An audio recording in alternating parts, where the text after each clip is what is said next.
A bit chilly.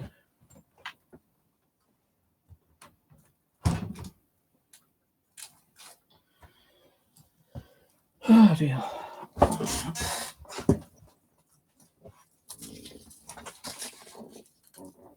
Hello guys. So I thought I'd do a little one tonight regarding where's everyone gone? Where is everyone gone? That's what I want to know. I was going back on a couple of my videos, where I used to have some pretty cool hangouts. Pretty cool hangouts. And you don't get them anymore. Because everyone's leaving, because all this goddamn bullshit drama, hate, trolls, people being picked on left, right and centre, Hey, I've had my fucking great big full share of it, but I'm still here, kind of thing. You have to kind of like lay back and take it, kind of like defend yourself. Ignore the bullshit, ignore the trolls, ignore the drama, and just carry on like I've been doing, I'm surprised I ain't like fucking left years ago, to be honest with you. And so I've just been going back on a couple of my videos. I know there's one or two people still around, and they don't come on here because we've had kind of silly disagreements. And I will mention people's names, but not in a disrespectful way, because these people I still adore. They're great people. Simon James is one of the best guys out there, and he's actually visited me twice. He's been down here twice, been done investigations, and sometimes if he's around, then he might jump on a hangout. The only thing is I'm doing live like now. Can't do a hangout unless we close the one down and then do like the 30-second delay hangout, the old type hangout, But you don't even see Simon James on news that much, to be honest, Other people, the Femme Force, lovely person, great woman, adored her. She's had many videos out there, which I've loved watching. I've even been on her stream. She's been on my stream, and we've had a blast, And I've always said, all right, darling, or hello, sexy Femi, or something like that. And she'd say, all right, sexy Steve. I'm not sexy, but she always say, all right, sexy Steve. Maybe she has got something from me, I don't know. But, Femme Force, she closed her channel down because the fucking hate, the bullshit that she's getting. Travis left because he moved away to be with his girlfriend. And sometimes he, might appear, kind of like out of the blue once in a while, kind of thing. We was doing hangouts together on how to be a ghost hunter. And we did 3 streams, and there's supposed to have been a 4th one, but we never got to do the 4th one. So I don't know what happened to Travis.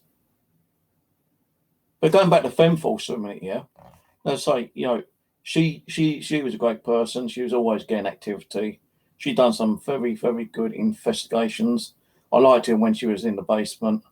And, I was either on a hangout with her or on a side chat, trying to tell her to do things, giving her ideas.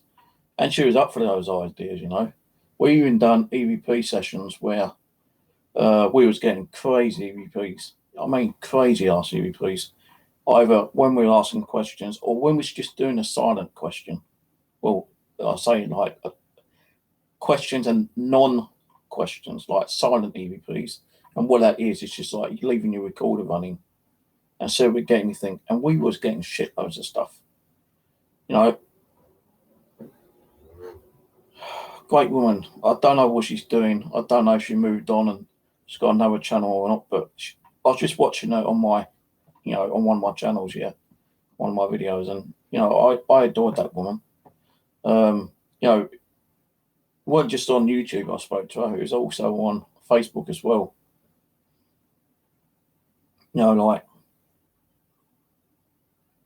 I kind of miss some of these people because they were like, you know, brothers and sisters, really. You know, you know, I think we had some pretty amazing things on. I'm not sure if I just really mentioned the topic because there was a bit of a dispute about it, but I'll say, I think I will say, because I ain't really bringing up any like crap from the past, but the Horse Rider Chronicles, I was on there twice, and you know, we was on great stuff, but the guy who was, you know, behind it kept kind of like having a phase, you know, those phase issues where he was like kind of like just kind of going at it, you know, like if something was actually really possessing him. And we had to close the stream down a couple of times, you know, even if I was on it or not, you know, we had to close the stream down because like, a lot of people were getting scared about it, you know. But there was a bit of a uproar between certain people, and you know, it closed, you know, it stopped. The Horse Rider Chronicles, which Femforce was doing quite well, had to be closed down, and I don't know what the guy's doing. I think he's still doing things. No, I said to him certain things which only he knew, and apparently what I was telling him was like, you know, kind of accurate. And I think he was going to write another book. I don't know. There's kind of been thinking there what I said, but if there is, there is. If there ain't, there ain't. I ain't worried about it. But you know, like some crazy stuff went on there, and you know, I do miss doing. You know, I do miss doing stuff like that. To be honest, yeah, going on other people's streams and having a not so much of a good time and a blast, but you know, getting into the paranormal, which is supposed to have been. Then there's like Travis, so we was going to be doing like the fourth part of like how to become a ghost hunter, you know, what kind of equipment and stuff like that we need, but that never happened. Who else was there? There's Lindsay. Lindsay had so much shit, you know, going on with his own life and you know personal stuff, and you know being slagged off left, right, and centre. I think he even like moved away from the paranormal and like from YouTube. I think I've only seen him on once over the last, I think it's about a month and a half ago when he came on, and that was it. Who else was there? There's so many people I can think of, but I can't think of the bloody names. I know Perry Pumpkinhead's still doing his stuff. Reason why he stopped coming on my stream, I think, was because we had a kind of a disagreement on a certain person that's out there who reckons he's king of the ghost boxes, you know, kind of thing, when he isn't. I can't really go to, you know, I could say a lot about this particular person, but I'm not going to because I don't want to be starting drama up and like dragging shit up. But a lot of people moved away from this certain person, yeah. But Perry liked him quite a lot, and he follows him, and like you know, gets his ghost boxes and stuff like that. And because I told Perry I don't hate the guy, I kind of just like disagree on what he says and what he does. You know, me and Perry kind of like said, okay, well, like you know, I think we best leave it. And Perry said to me, I'm not being funny, but I can't come on your stream anymore. So I thought, well, okay. And it kind of declined me coming on these streams as well. But it's, you know, because of a little disagreement, man, you know, Perry's a great guy. You know, he's got the ability to do some really good experiments, you know, with his amplifiers, with his ghost boxes, EVPs and everything, you know. Where, you know, we did have a blast. You know, just like me and Femforce, we had a blast. But because of a little disagreement, because I don't like a person when he adores them, you know, that doesn't need to like stop people, you know, to continue getting along with each other and getting on with the paranormal. because you don't agree with one person and you're going to disagree, does that really need to kind of like make you kind of break up as a friend? Well, that actually did, but I just don't understand it. And Perry, if you ever get to watch this, I'm not being funny, mate, but you're a great guy, and I do miss, doing streams with you. And if you ever want to come on here and have a chat, then you're more welcome to, you know. Because I do miss what we used to do. That's seriously we do. I do. Not we do, I do.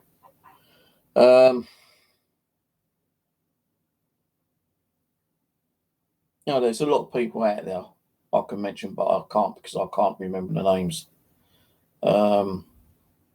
There's people that's kind of shit stirred and have caused drama and lied, manipulated, and whatnot. But you think, well, like, if I can't trust that person, I don't want him on here. And there are people out there where I've kind of like fallen out with. They've apologised, and I give them a chance, to amend themselves. There's a couple of people where I said, look, I'm not being funny, but I'm going to keep away from your channel. But they're still good for investigators, kind of thing. They still do their own shit sometimes. But there are people out there which, in the past, kind of like done the dirty on me in one way. I had a nice group of people on it one time, and I still feel like I got stabbed in the back, to be honest with you, because they went and made their own group, and took a lot of my friends over there, and practically said, "Well, fuck you, Steve. Now we've got our own group, we don't need you anymore," and that kind of did hurt. That was definitely a stab in the back kind of thing. Now a few people did come back and apologise, and they do come on here on side chat and say hello time to time. But it's just not the same. If you've got a disagreement, you're trying to sort it out. If you can't, and you need to part ways, then fair enough. But I'm seeing a lot of good people moving away from YouTube because of the drama, the lies, the hate, the backstabbing, the trolls. And, I think the paranormal unity is breaking up. Now, we're getting more and more newer people in, but you got to kind of like go and watch those new people and, follow them, and also like kind of make friends with them. But if you do that, can you trust those people? I know you got to kind of like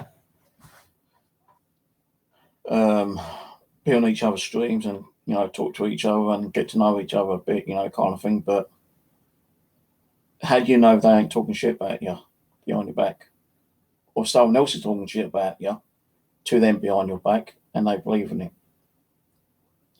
If you want to follow someone, you follow them, and you don't listen to all the bullshit that other people are saying about them. I know people are saying shit about me. Definitely 100%. Do I give a shit? No, I don't. So I know whatever they're saying about me behind my back is just a load of bollocks. And it's all down to fucking jealousy. And many people said, I think it's just jealousy. It is jealousy.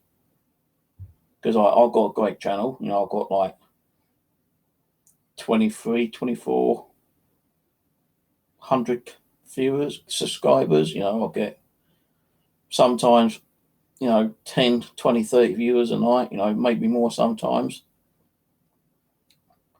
And, I'm always upfront and honest with you. I don't need to lie. I don't need to fake shit. I don't need to be dishonest. What you see is what you get. If I know that there's nothing going to go on here with one of my streams, I'll tell you. And I've always have told you. I try to do a stream and I say, right, okay, we're going to try to communicate with spirit in the dole. If we get it, we get it. If we don't, we don't. And if we don't, then I can only apologise. But, it's down to the spirit in the dole or whatever we're going to do. wants to come out and communicate with us. You know, we have had some amazing things happen here, but we've had practically zero, you know, sometimes as well. And as I keep saying, I can't make spirits do what they want to do. It's not a fucking circus. I'm not making them do things. You know, I'm not like the man in the middle of the ring with a whip and a hat saying, right, come out, or I'm going to like whip my whip and fucking like, you know, cool shit for you kind of things. That ain't going to happen, you know. If they want to do things, spirits, they would do it. And I mean, they would do it when they're good and ready. It's just that I've not really kind of like put my heart into it because there just ain't nothing going on. I think what it is that I'm, you know, with all the trolls and the drama that's been going on, it does take, you know, toll and effect on someone. And you can, you know, you just wonder, you know, if it's worth continue doing the paranormal. And you just feel like, you know, you want to give up, give in, like some of the people have done. And I've always turned around and said, no, fuck it. No, it don't mean I'm going to stream every single night. I will do paranormal, whether it's doing paranormal or talking about the paranormal or trying to get ideas what to do on a paranormal or just have a general chit chat, you know. And there have been times where we've had a few people on talking about different things, you know, like me, Simon, Lindsay, who else? Not many over the last year because everyone's had enough and they've gone. To me, it seems like they've been beaten. Because if they weren't beaten, they'd still be around. They'd still be doing the paranormal. It takes a lot of guts, a lot of energy, a lot of willpower, strength to ignore that shit that's going on and continue doing the paranormal. But some of them have just like said, no, I'm not having it anymore. It's, you know, and it does affect people's lives. And it does tend to like make them give up. Hello everyone, by the way. I haven't been reading chat. Sorry, I'll be chatting a little bit. But the thing being is like, some of these people need to come back. You know, they might have closed the channel down, but they can always come back on under a new account, a new channel. And hell, you know, they can come on my fucking chat, my hangout, and I'll get a lot of my viewers to come over and support them. And that's what I have done. I've tried supporting other people's channels. And people have followed them. They have gone over. You know, I don't like it when someone comes on and say, oh, I'm going to stream tomorrow, you know, come and watch me.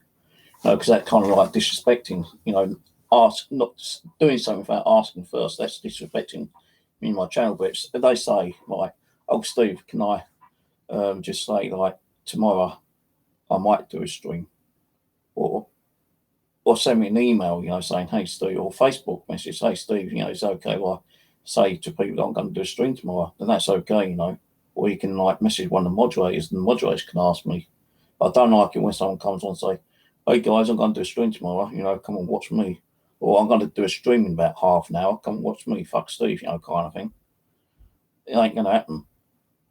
And you'll get timed out if you start advertising your channel. You know, because that is disrespecting me and the channel. No, I wouldn't do it on your channel, but I'm here to actually help and support you. You know, I've done that to a lot of people. I've gone over, I've supported them. You know, I've shared their links out. You know, I've even liked and shared the live stream out and brought people over. And have some of them turned around and said, thank you, Steve? Nope. Does it bother me? Yes and no. I could at least say thank you for, you know, like sharing that with me for the stream and like for bringing somebody like viewers over. And when they don't say thank you, you know, you feel like, you know, being kicked in the arse in one way. But I will continue like sharing and posting out people's like live streams or whatever, you know, if I feel like they deserve it. And there's a few new people that came on. Can't remember their names at the moment, but there are people that have just started coming on. There's that guy who does haunted dolls. I went over there and supported him for a little while, and he came on there, and he still comes on here time to time. And I said to him, like, well, maybe we can do a stream together, but I've not contacted him to do. I've not contacted him to ask him to do a stream with me because, you know, it's just still too much hate going on out there. You know, bullshit, drama, trolling. It's not much of the drama; it's the trolling at the moment that's affecting some of us. You know, we just need to be left. You know, I don't know why they do it. I just wish they'd just leave us alone and go and get a life. You know, and stop trolling us. Let us do what we supposed to be doing. No, if they're skeptical, then yeah, okay. We don't mind skeptical people coming in and like saying, well, I don't believe this, you know, I don't believe that. But as long as you're saying it in a positive way and you're not calling, you know,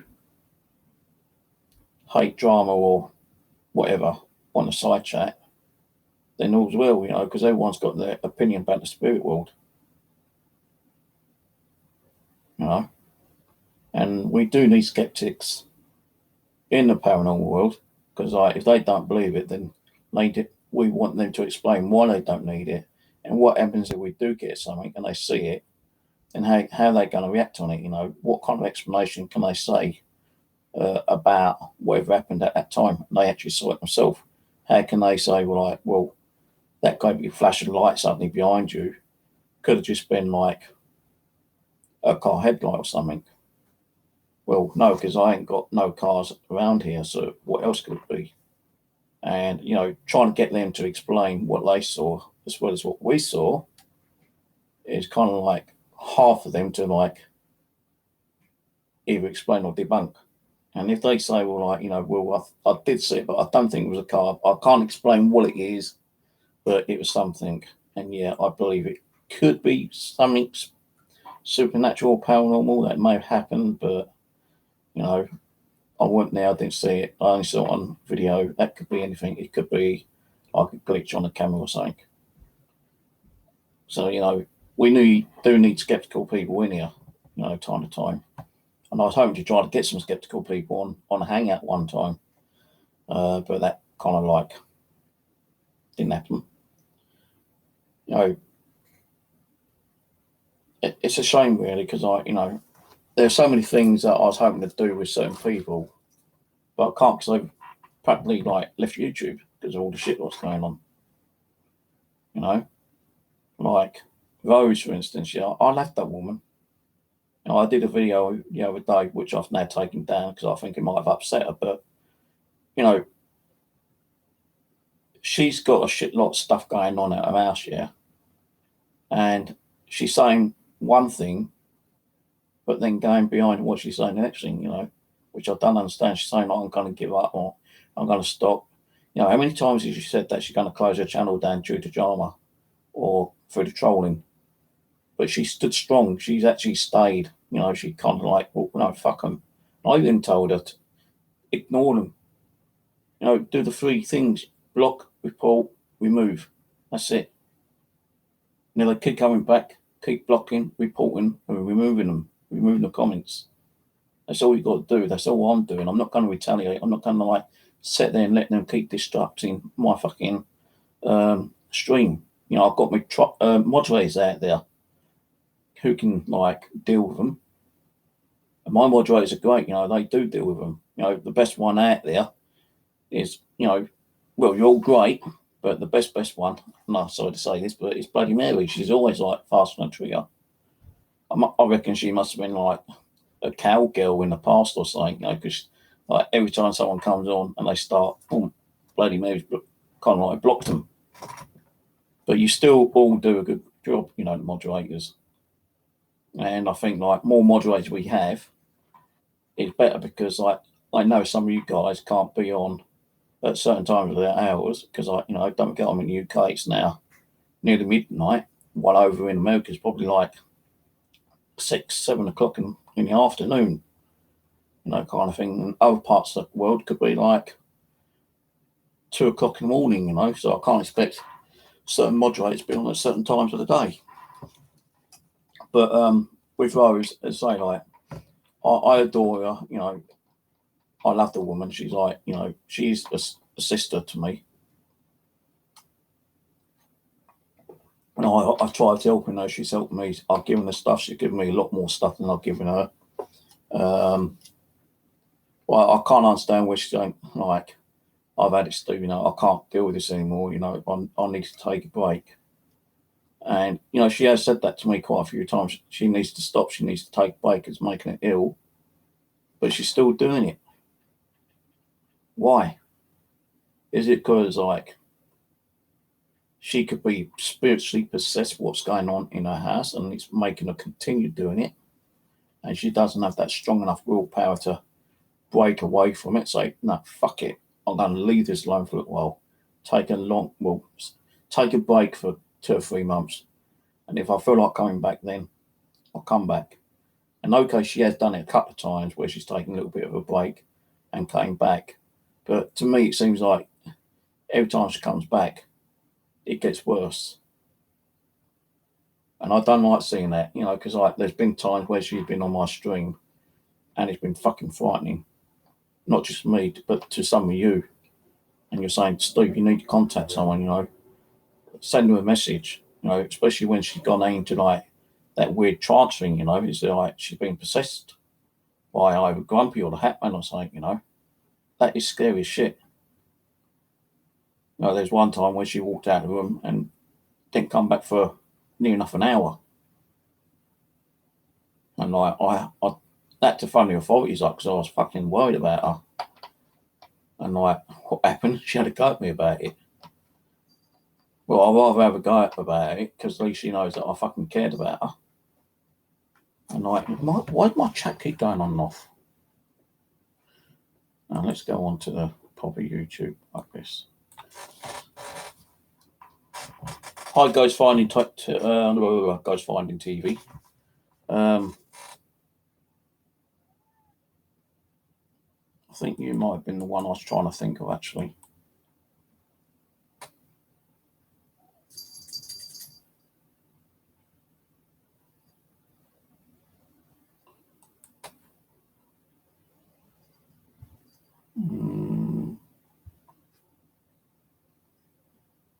No, you're not the one. But yeah, I think we should hit up sometime and do a stream together if you fancy doing one. There's another one. Can't think of his name, but he concentrates on more about haunted dolls. A bit like what me and Rose does, a lot of haunted doll stuff. I can't think of his bloody name there. I think his name was Kieran. I can't remember his bloody YouTube channel. But, new people are coming up, or they might have been around for a little while, and I've not seen him on, like, Ghost Hunting TV, for instance. I only found him when I was just doing a YouTube search, to be honest with you. And, I'm pretty sure he gets trolls and shit like that. But I reckon that guy's got, the brain power, the will, and, just to ignore the shit what's going on. I bet he gets trolled. I bet he gets thumbs ups and downs. The thumbs up and down don't bother me whatsoever. But, I'm pretty sure he gets trolled sometimes. And does he give a shit? No, because if he cared, put it this way. If he was like being affected by it, they'd probably turn around, and say, well, fuck this, is it worth it? And they'd probably close the channel down. But I believe that guy has got, a good sense of like,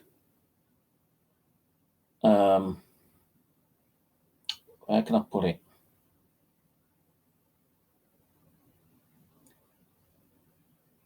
He can make his mind up if he stays or go. And I believe he's like strong-willed You know, he's got the willpower to ignore the shit that's going on out there. And, you know, I'm not saying he does get trolled, but if he does, then, you know, I expect he deals with it in his own particular way. Like I do. I ignore them. I just block, delete, and report. And I'm pretty sure he does as well. And, like, you know, if you don't have that willpower, what's the point of continue doing it? You know, if you want to do the paranormal, you don't give a shit what other people think about it in a negative way. Fuck them. You just carry on doing what you do. Now, you got your followers. They're there to back you up. You know, if you just turn around and say, well, fuck it, I ain't going to do the paranormal anymore, it's like kicking all your viewers in the teeth saying, well, fuck you, I don't give a shit anymore, you know. So with the actual viewers and the support, that helps us to continue moving on, going forward in doing more and more streams. And yeah, I think sometimes, like, when we do more and more streams, it pisses off the trolls even more, and they try to come back with even more revenge. But does it bother us? It shouldn't let us bother us. Because every time they come on and troll, you're getting that extra view. And some people say, well, I don't give about the shit views. I don't give a shit there's only one person. You know, I've always said I don't give a shit how many views I get, how many people come and watch my stream. I know in time my video will be seen by 2, 10, 20, 30, 40, 50, 60, 70 people, you know, in time, you know. There's one video that I didn't even know until I was going back on some of my old videos. I had like 17,000 hits on it. I thought, what the fuck? And that's because I was part of the paranormal chat, which was like practically global and showing so many different paranormal groups out there. It was like, who was it? Simon James and the other guy. I can't even remember his name because I haven't seen him in a while for.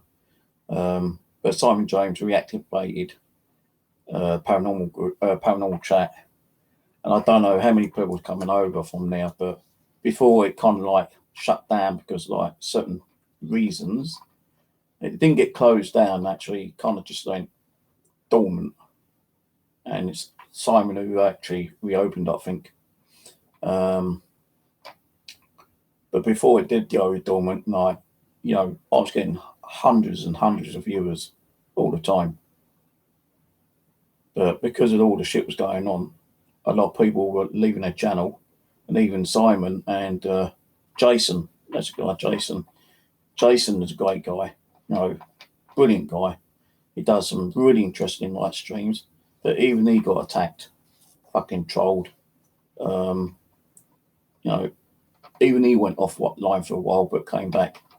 And that's what I think people should do. Ignore the fucking trolls, ignore the drama, and start coming back and doing the shit that they wanted to do, being a paranormal. And yeah, there's people I've had issues with out there. You know, good people. You know, I know Cat Angel for like a fucking long time. You know, she sent me a doll, I sent her something back. And she, you know, I don't hate the woman. You know, I adored her, but the thing that happened on my stream one day, I did not like. And that was totally out of order. And it kind of made us kind of like stop being friends. Things were said, a bit of drama got kicked up between us both. We apologised to each other, but it doesn't mean I'm going to like go back to Cat and be her best buddy again. So I said, I don't think that'll ever happen, because it shouldn't have, what happened between her and me shouldn't have happened in the first place. But there was other people involved in it.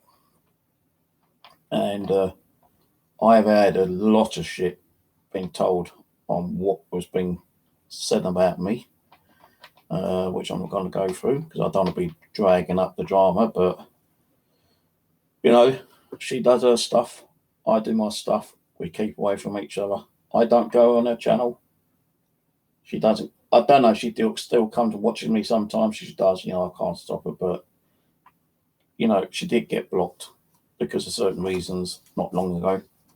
And, you know, there was an understanding that after we apologised to each other, we wouldn't like stab each other in the back and like cause problems. But something happened. I didn't really want to get involved in it. Someone blocked her, told me what happened. I said, okay, fair enough. That was it.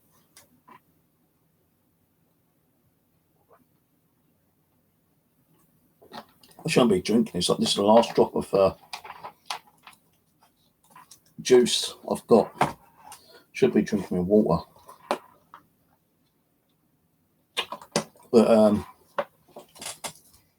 no, there are people out there that I used to like watching, but they screwed it up for themselves and no one else. And I kind of felt sorry for some of them. But why should I be sorry for them if they want to fuck up their own streams, their own reputation, or whatever?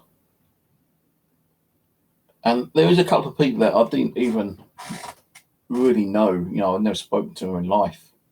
Not even had them on a stream or nothing. Yeah, it's other paranormal groups where they got caught out doing shit which they shouldn't be doing. And there was one guy out there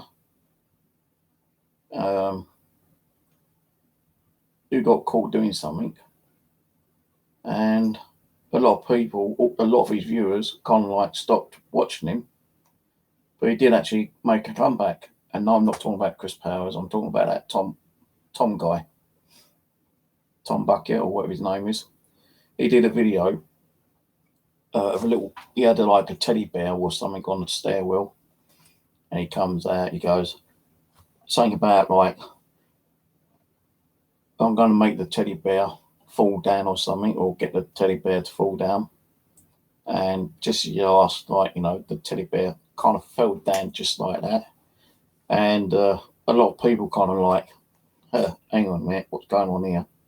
And a few people actually took his video and like stripped the pieces, used certain software. They could see something attached to like the teddy bear. So he lost a lot of like, you know, viewers and kind of lost his reputation for a little while, but he did come back. And he's made a strong comeback because he's now got like a lot more viewers than he had in the first place. And he's actually doing a lot of paranormal stuff with different groups. So good luck to the guy, you know. You know, you learn by your mistakes. You know, if he hadn't done it, he wouldn't have lost, you know, his viewers and subscribers in the first place.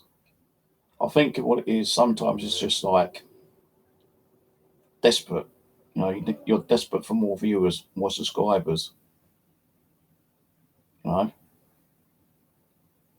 we all want subscribers, we all want viewers, but it takes fucking time, energy, effort.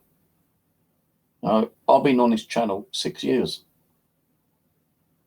Sometimes I've had like 30, 40 views in one night. Sometimes I get like 200 views a night. Sometimes I get thousands of views a night. Sometimes I might not get 1,000 views for a couple of weeks.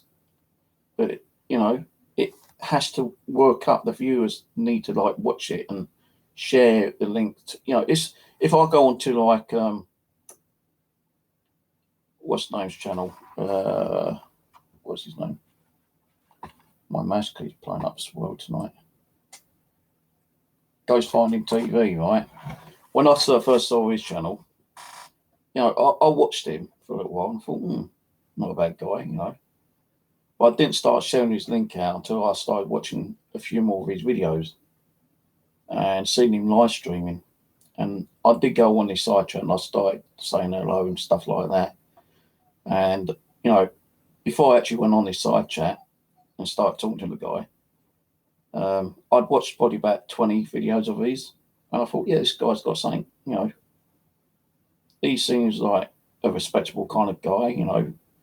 You know, he's got something there. So why don't I start sharing out his link, you know, kind of thing. And that's what I was doing. I was sharing out his link. I was like, thumbs up, left a few comments time to time.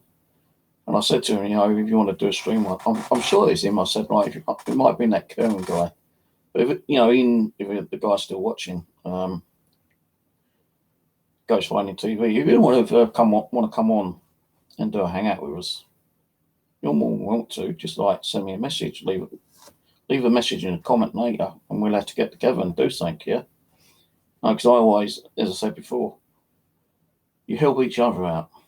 You know, I don't know how many like viewers he gets.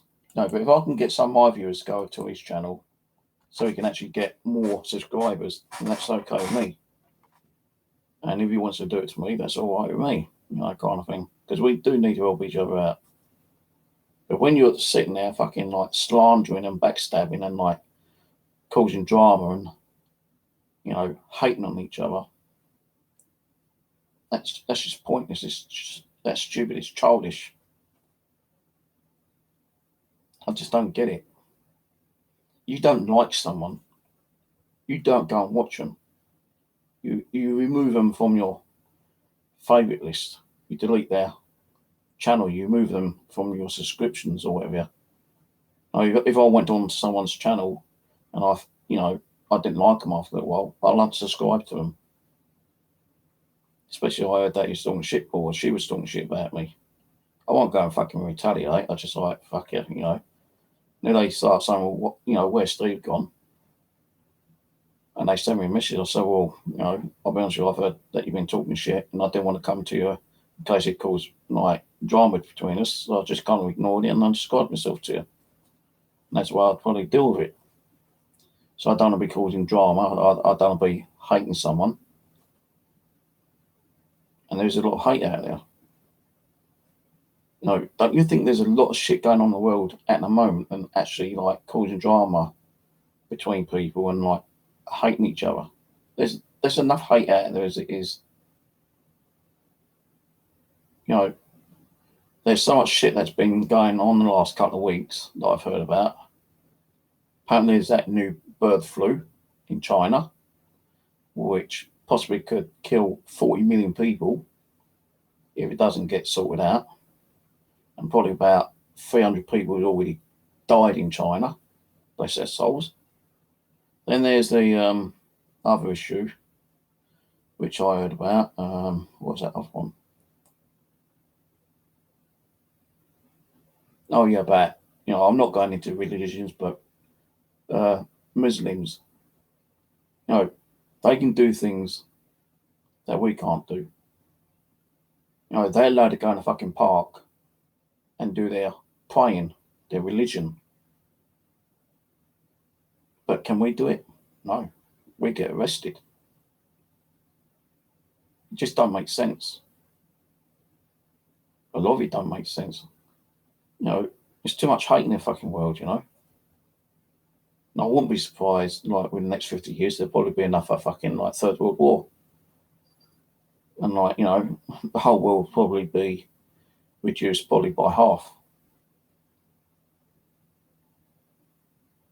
It's just pointless. It's just bullshit, you know.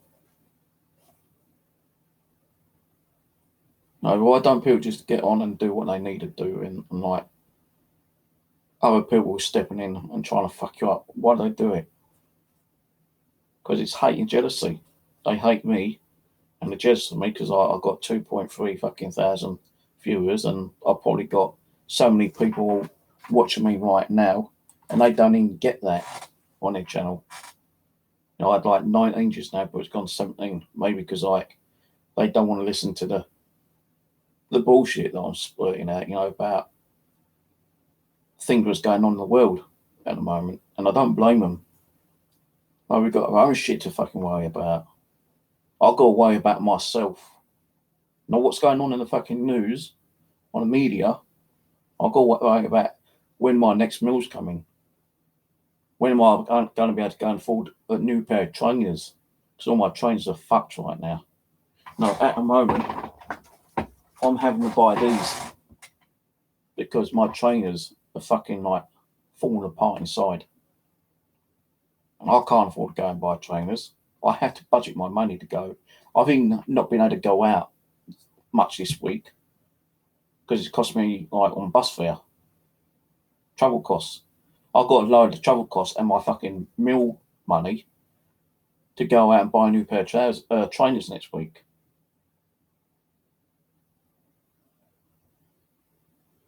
Otherwise, I'll be walking around barefoot.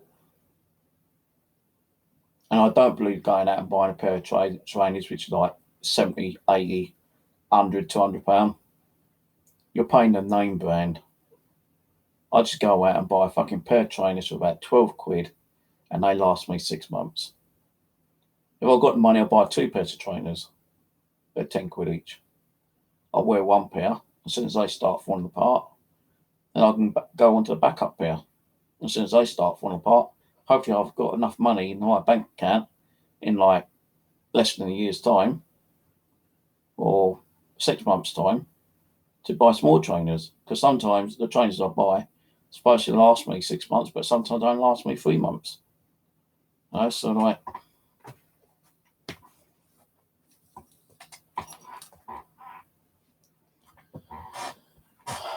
I just really don't know where people have gone and why they've gone. I know it's all down to all this bullshit drama and shit like this.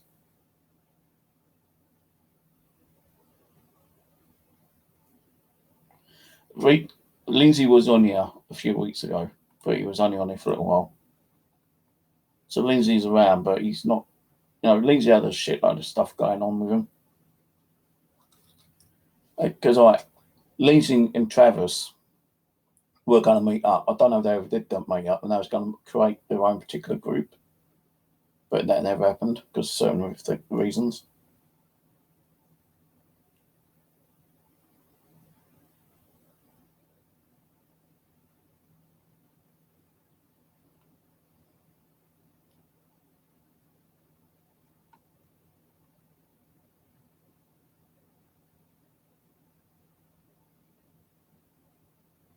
Let's do a quick shout before I forget. Hi, Charmy, LJM, Claire, Parafan,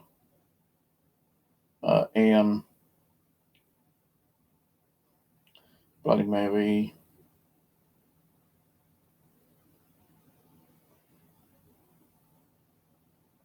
Charmy, still going through the list. There's a Parafan, Claire, Eugenia,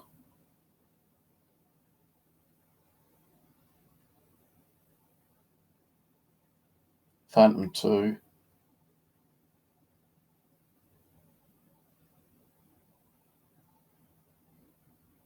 I think I said Ian. Something with bloody eyeball. And don't say it's your eye. It's a bit of a sleep that's got in my eye, I think. Who else is here? Ghost Finders TV.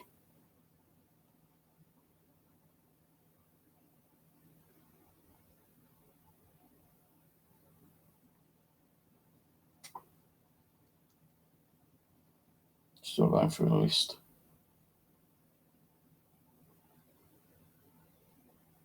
Stephen Dennis.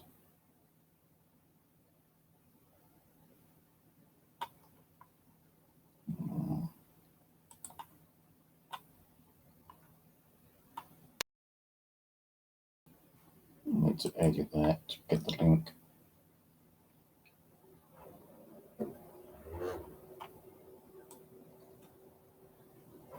No, people said to me, like, when are you going to stream next? I don't know because I just don't have it in me to do anything, to be honest with you. Like, okay, we did one doll session the other day with one of the new dolls from Rose, and we weren't getting much from that one. But it doesn't mean that she's not got some kind of like spiritual attachment to it or not. The cat's been fine since I've had her, she's just like the normal self. The cat's been running around like a jackass fucking rabbit sometimes. If you look, pardon me, it looks right now. No, she's down now. Laying on my goddamn shoe.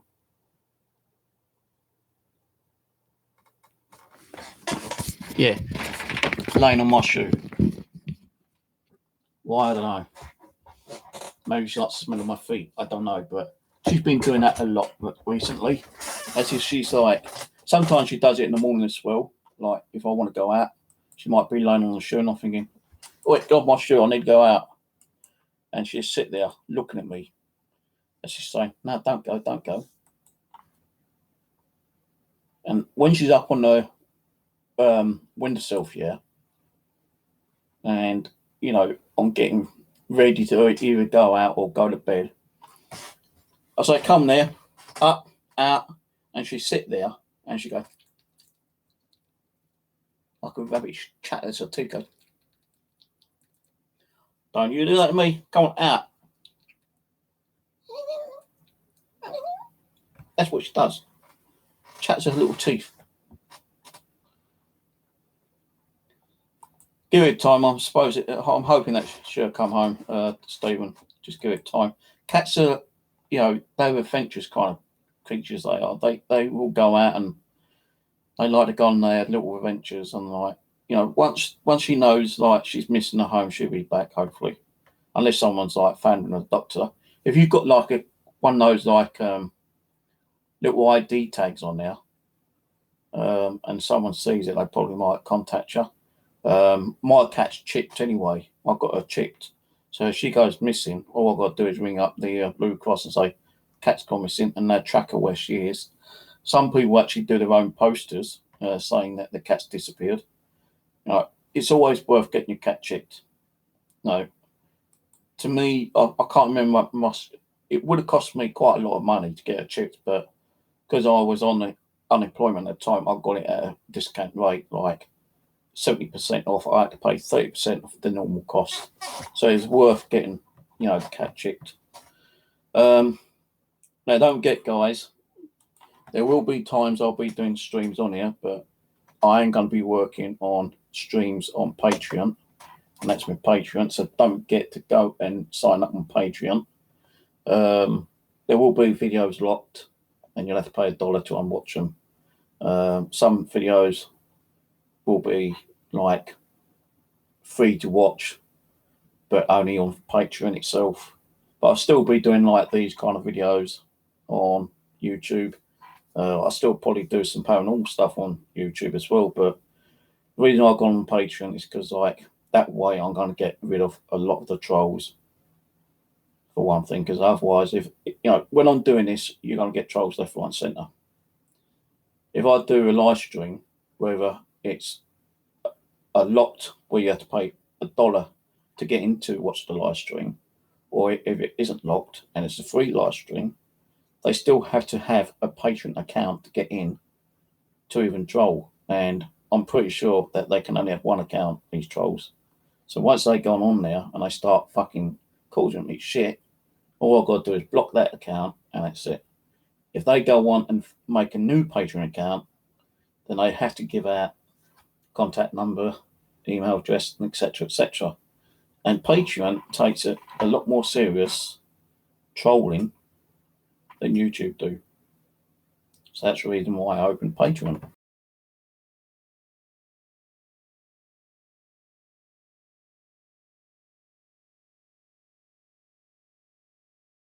Nah, you just made me move over to another section, being Patreon, and I can do live, which will still go through YouTube. You know, if I was on Patreon now, and this was coming through Patreon, the only people who would be able to watch it is the people who follow me on Patreon. And, you know, it might only be 2 or 3 people. It doesn't really matter. You know, I've got a couple of Patreons on there already. I'm not going to mention names, but I've got a few on there already. So, you know, get me on Patreon, guys, you know. Because, like, some of the videos that I put on there, whether being locked or unlocked, won't be on YouTube for a while.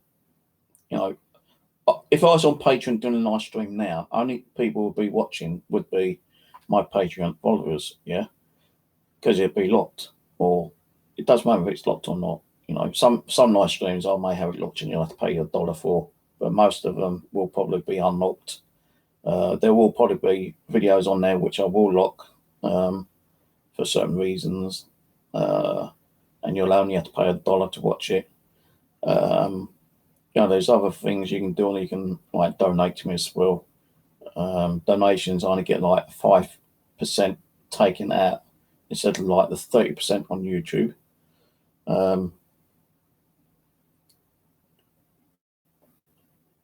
If I put a video up on Patreon tomorrow, right, I could have it staying on Patreon continuously, and only my Patreon followers can watch it. But there will be videos where I'll upload on Patreon for a certain amount of time, and then I can release it for YouTube for you to watch on YouTube later. So it's not all, down to like money. It's not, whatever I get donated, whatever happens on Patreon is a bonus for me, because then I can go out and buy more equipment later. Anything on Patreon will go on equipment, 100%. It's not going to go on bills, food, trainers, or whatever, because it's like YouTube. You only get the payment once a month or once you've reached your goal. Okay. But there will be videos that will go on Patreon first. So whoever's signed up to me and following me on Patreon will get to see them before anyone else will. Because like some of those videos that I put on for Patreon may not get released at all on YouTube. It might just be Patreon only. Or there might be somewhere I'll leave them on Patreon. Patreon people can watch them first, and then I can release them onto YouTube a couple of days later. Now, if you don't mind waiting a couple of days to watch it on YouTube, 48 hours, then that's up to you.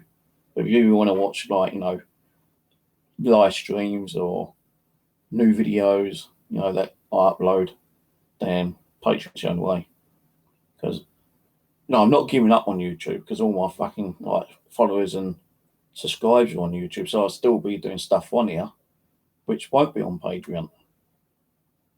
But I am going to be working a lot more harder on Patreon, but I won't be leaving YouTube. It'll still be here on YouTube, but it's not as much.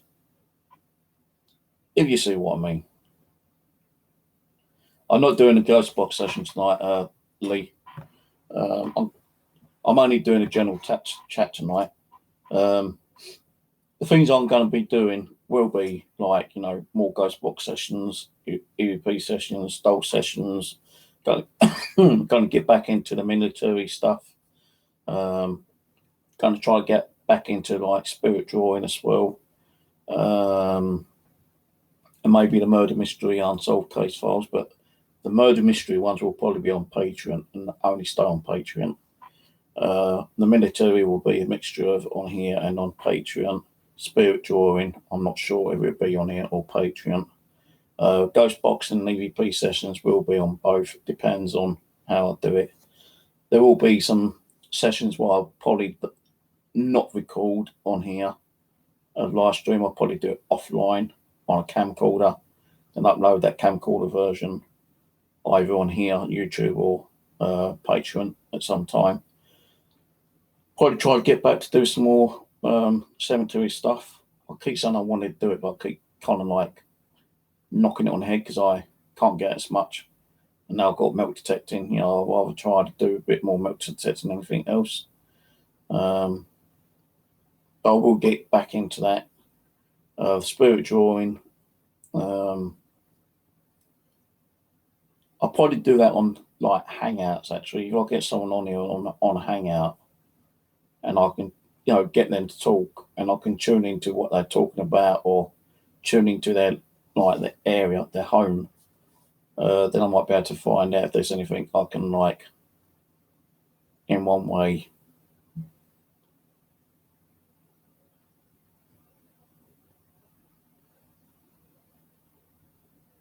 see if I can get that feeling that, like that communication through this side to their side, and just generally see if I can pick up anything, like spiritually wise. Because I have done it in the past, I've done like spirit drawing on when I've been on people's streams, and it doesn't mean I have to be on a hangout with them. I can be sitting there.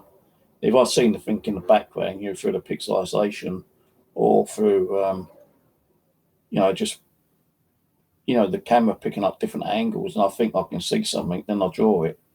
And sometimes I've actually drawn pictures, and people say, "Well, that reminds me of someone," So, I'm going to get back into that.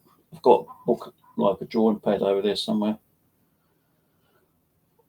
I've even been doing some like real life drawings, like just recently done one of Albert, and like he uses it as his profile fucking picture, and it does look a bit like Albert.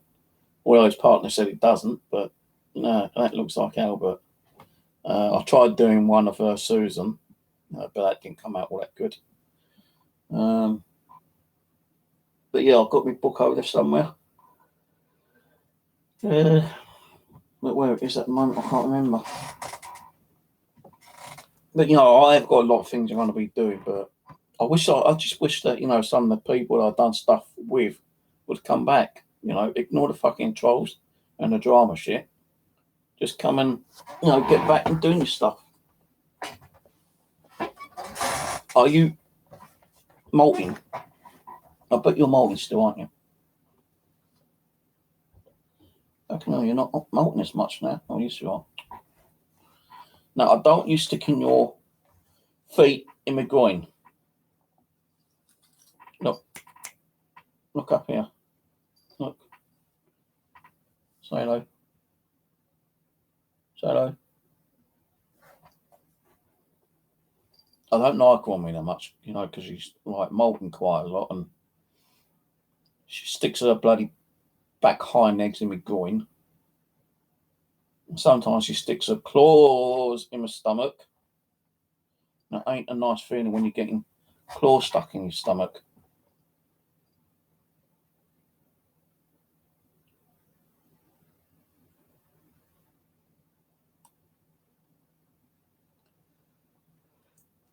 Yeah, that's Stephen who's still there.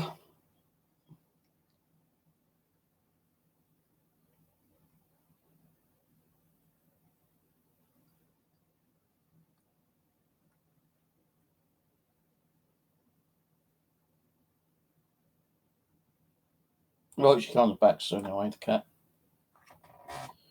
This one keeps on, can have this bloody little shit. Been a pain in the arse lately.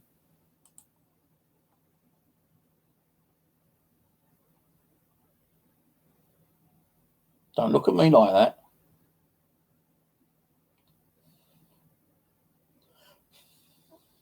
She don't like being blown at.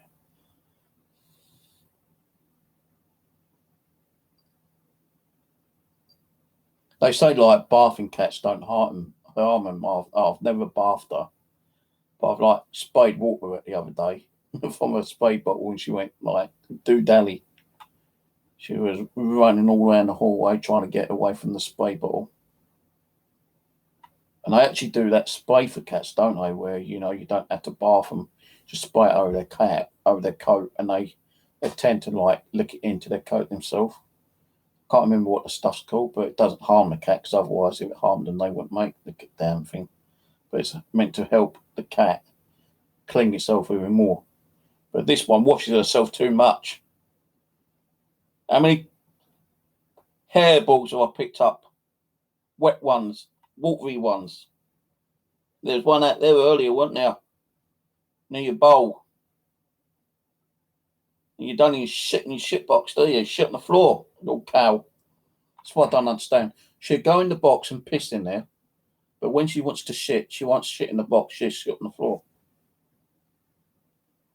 Right? Look. Little cow. See, every time you got me, you fucking like make me uncomfortable. Stop putting your bloody paws down there and stop digging. Ugh. Ugh, what is that smell? You haven't pissed yourself on me, have you? Go off. Oh, hang on a minute, I've got to go and wash my hands. Oh, you smelly bastard. Ugh.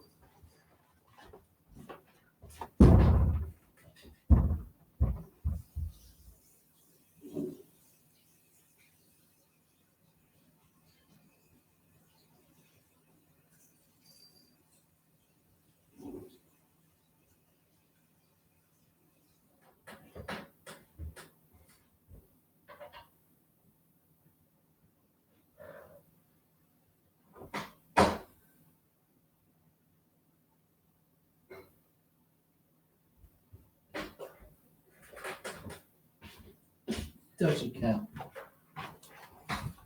Ugh, that was disgusting. I don't know what she did, but I put my hands up to lift her up and she felt wet underneath and really stunk. Like it was like cat's piss or something, yeah. I've just had to go and wash my hands, and so I can't smell it on me. I've had to like put air freshener down on my fucking groin, you know, kind of thing. Stop smell. There's something on her that's kind of. I wonder if it might be a hairball that she's coughed up and been laying on. There's nothing up there. Ugh. Makes me sick. You dirty cow. Yeah, you just like washing yourself now, don't you?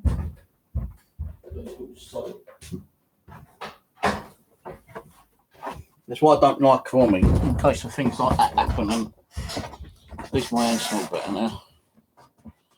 What I do in my drink. But yeah, you know, I know I said this before, but I wish some of the people that used to be on will come back. They just ignore the fucking trolls and the haters and the dramas out there. They'll just start fresh. And if you close your channels down, you know, you're watching, just like give it another go, you know. See what happens if they start attacking you. Just do what I do, delete, block and report. So you can keep doing. I don't listen to all the lying bullshit that's going on out there, because you know it's all lies. You know, let the people who want to believe it, because I know that a lot of you guys out there had a lot of viewers out there, and they know the type of person you are. And I'm talking about, you know, the people that I used to have on here, you know, especially FemForce. You know, she was a great person. I miss her dearly. You know, I don't know if she has actually got. I think someone told me that she has another channel, but I don't know what it is, and I've not seen it. And I tried doing a FemForce like search on YouTube, and her old channel's not around that I can find. So, you know,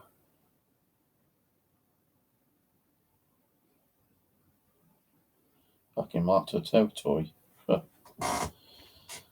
that's probably why she keeps laying on my bloody shoes, saying, "Hey, you're not going out. This is my shoes now. You keep away from my shoes, fucking little cow." But now stop it, LJM. You keep making me come off my topic. I'll demod you and I'll put you on timeout. So stop fucking getting me off my topic. I can still put you on timeout anyway. I can demod you. I won't demod you. I'll just put you on timeout.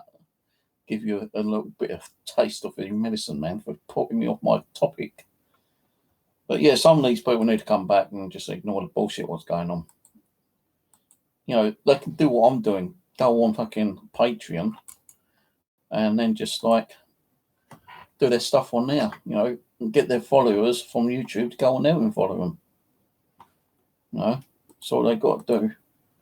I think doing it in that way is good in one way, you know, for me.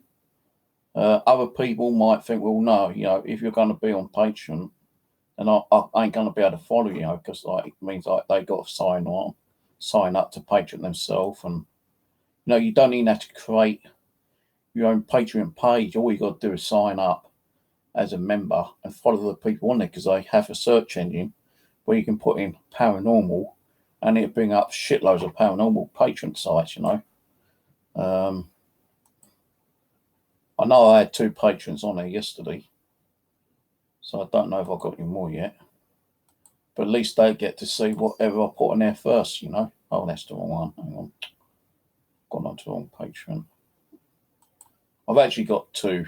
I've got 2 Patreon sites. I've got one for this one, and I've got one for me fishing, magnet fishing, milk detecting. Right, let's go on to the right one.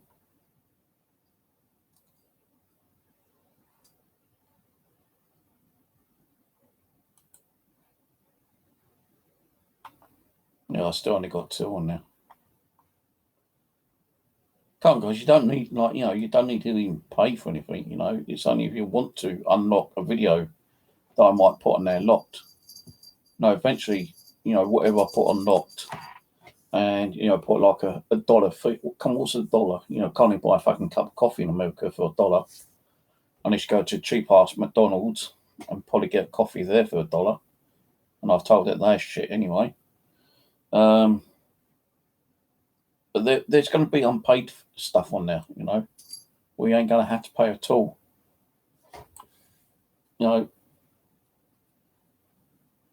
And some of that stuff won't even be on here on YouTube. What happens that when I do a live stream, right, through Patreon, it probably sometimes goes through the YouTube live stream settings, but it doesn't list it on YouTube. So anyone saying, like, if someone said to me, like, Tom Bloggs sees that I'm doing a live stream on Patreon right now, for instance, yeah, and they go and say, oh, do you know Steve's doing a live stream? No. Yeah, he's doing a live stream right now. Okay, I'll go on YouTube and go and watch it. They go on YouTube and they won't be able to see it because it's not unlocked on YouTube. It's only through Patreon. So, like, that's the thing about it. So some of the trolls can't get on to watch it unless they go and sign up on Patreon.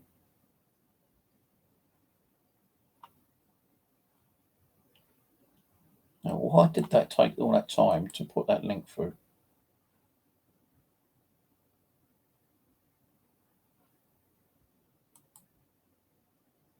But anyone out there who had a paranormal channel, yeah, and it's closed down, you need to come back. Ignore the shit that happened in the past. Past is the past. No, they start coming back and attacking you. Just fucking block them, report them, and remove them from your streams. Yeah, you're going to get trolls. You can moderate whoever you need to moderate and get the moderators to deal with it like I do. My moderators deal with the shit now, not me. I don't have to sit and watch and listen to the bullshit what's going on. Because then when I do try, it's already been dealt with. Yeah, Rusty Reporter, he won't come back. He had too much shit going on. I didn't even know he was back for like 2 months.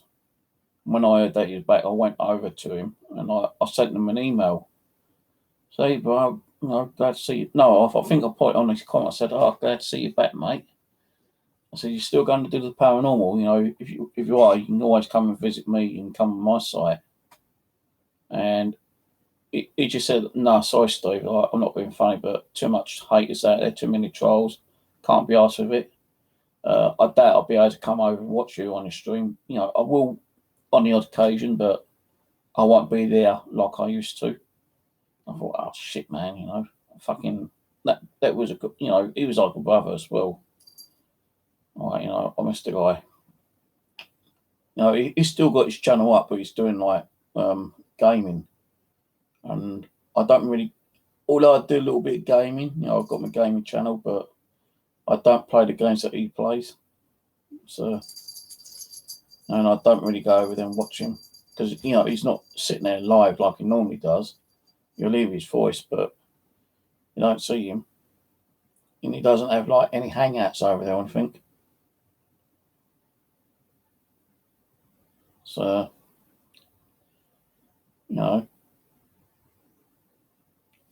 I know Perry still does his stuff because I checked on his channel and he done one a couple of weeks ago, I think.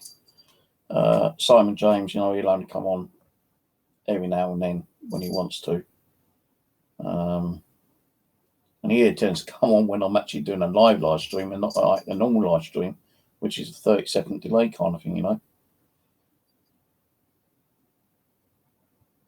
I know Rose is still doing the odd video time to time, but as I say, the video I did on her the other day weren't nothing like negative against her because I love that woman, It's just that I wish that she wouldn't keep buying all these dolls that she keeps saying that she ain't going to buy anymore, but she does.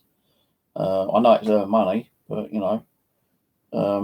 I still say that, if she didn't keep buying all this haunted stuff, because I think that is a part of what's going on. She doesn't know what is attached to those dolls And that could be bringing in more and more and more negativity to whatever else is there already. And that's why she's getting a lot of shit going on at the moment. And yeah, okay, she sent me dolls, which I appreciate. I've not asked them. She's offered them to me. I'm not going to turn around and say no. So I don't want those dolls, if they have got anything negative, going to someone who don't know shit about dolls. I know we've got to have a learning process of like getting haunted stuff, but if you're new, like I've seen people say, and they've only just started the channel up and say, oh, I'm going to get myself a haunted doll. I've seen people get haunted dolls and like, they've had crazy activity. Why would they buy a doll when they've only just started getting to the paranormal? That makes sense. I can understand they've been in it for about a year and they've had all different kinds of activity, fair enough, but when they've only just been on fucking YouTube for about 2 weeks and they turn around and go, I'm going to buy myself a haunted doll. I'm going to see what activity I get. Yeah, woohoo. What they're going to do, they get a possession. They're going to wish they never brought the fucking doll in, are they? And, if you buy them off eBay, it don't mean that the seller's going to have them back as a return. No, once you bought them, you bought them. So it's, you've got to be prepared on what might be attached to that doll, if anything. But, I just wish Rose would stop buying stuff. Sometimes she says she's never got the money. And, as I say, it's up to her what she does with her money. But I'd rather see her save that money up and say, right, guys, I've been getting a lot of activity. I need to take a break. I'm going to go on vacation with Kev down the seaside for a couple of weeks, and I'll see when I get back. So then at least that will actually give her a bit of free time. She ain't got to worry about what shit's going on in her house at the time, and she can just go and sit and relax, on the beach, going walking in the sea, get that nice sea breeze, that water flowing between the toes, having a bit of fun with Kev, having some nice meals out. I know it costs money, but, if she didn't keep buying the bloody dolls and the equipment she keeps buying, she'd have the money to go down the coast. I know she's quite concerned about her mum as well. I know a lot of viewers are worried about her mum as well. But, there's other family members who can go and keep an eye on her mum. She just needs to get away from it, and just take time out. I know she's taken a couple of times time out, but, she's always wanting to get back to it, straight away kind of thing. And I think that's a bit stupid, really, to be honest with you. To me, it doesn't make sense, but it does make sense. See what I mean? Hello, Leslie. Leslie.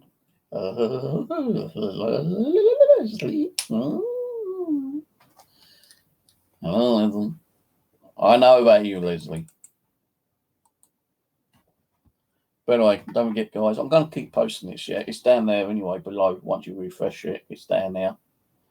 I will be doing a lot more on Patreon than on here. That's my decision. There will still be stuff on here, like I'm doing tonight. I did one last night as well, general chat. There's this one.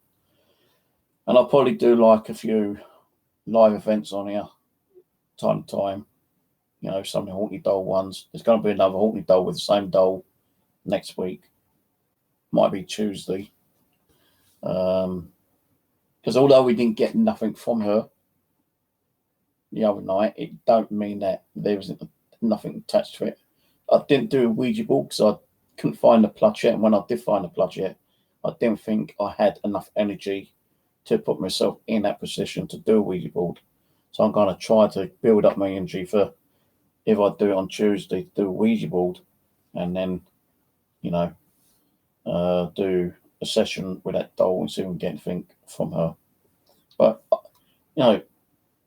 Rose says like, oh, these dolls are evil, they're coming to you, you got to be careful. Yeah, I have been scratched when I got them, but does that mean it's from those dolls, or is it from some of the spirits there? Maybe here pissed out I've got some more spirit dolls from Rose, I don't know. But the cat's been okay. Just the normal self coughs up her eyeballs time to time. running around left, right, and centre. You know, always meowing for more fucking biscuits and laying on my shoes like she's doing again down there at the moment. You know, it's just her normal self. And as I said, like, you know, a lot of these so-called haunted dolls may have a story behind them, but how true are these stories? They put stories behind certain objects and hope that they can sell them to make the money because they know that there's groups out there who buy them for the story behind them. It's like, you know, if I went out and bought a wooden chest tomorrow, you know, someone might tell me a story about that wooden chest, but it might not be that, you know, cool or interesting. So, you know, I could always turn around and make an even better story out of it, which I would never do. But, you know, there's people out there who go and buy a doll from like a thrift store, charity shop, antique stores, ask you if there's any story behind it. No, well, okay, well, I'll make my own story up. Then I'll stick the doll on eBay, and people are going to read that story and think, wow, you know, I've got to get that doll, and there's going to be a bidding war for it. And, you know, she might have bought that doll for about $5, and she's probably gone and made like $100, $200 on a doll that may not be haunted. It's just a story that she's made up or they've made up and put it, you know, onto that doll, making it more believable. And it ain't a doll, it could be a clock, a watch, a piece of jewelry, you know. There's one video, right, which I saw. What one was it? I don't know if it's still there. Let me just see if I can remember what one it was.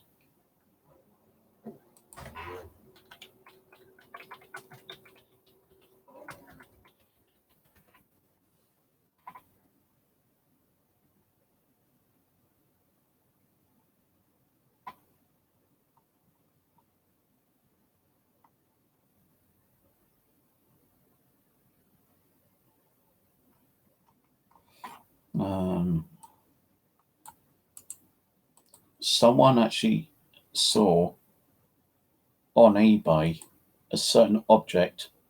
Oh, I know what it was. The haunted.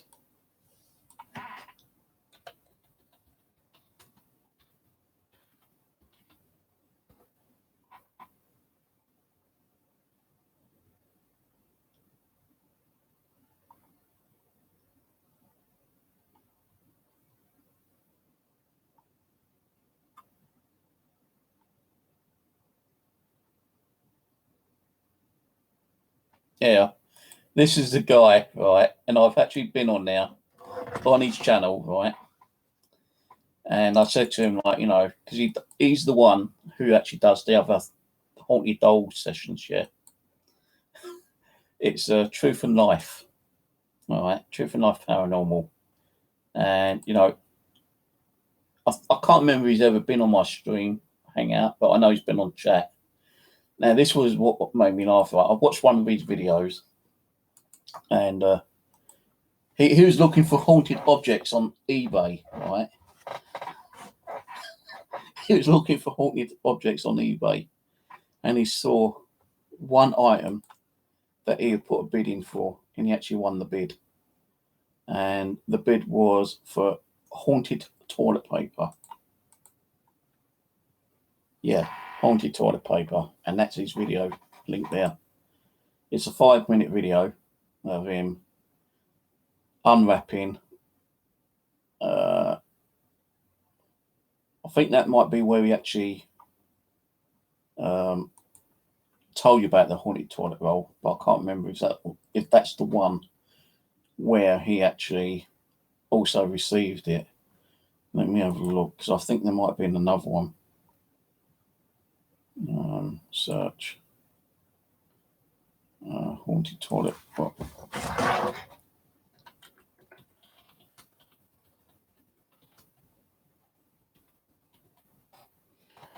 Haunted toilet roll, or is it haunted toilet paper? Oh yeah, there's that one, right? And then there's the second one where it actually arrives. What happened there? Hang on a minute. For some reason, my YouTube suddenly just went into. Hang on.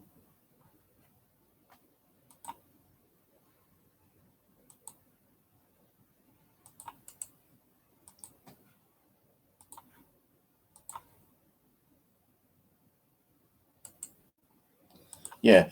So he's talking about, on the first link, he's talking about the haunted toilet roll on paper, on eBay, and he was going to put a bid in it.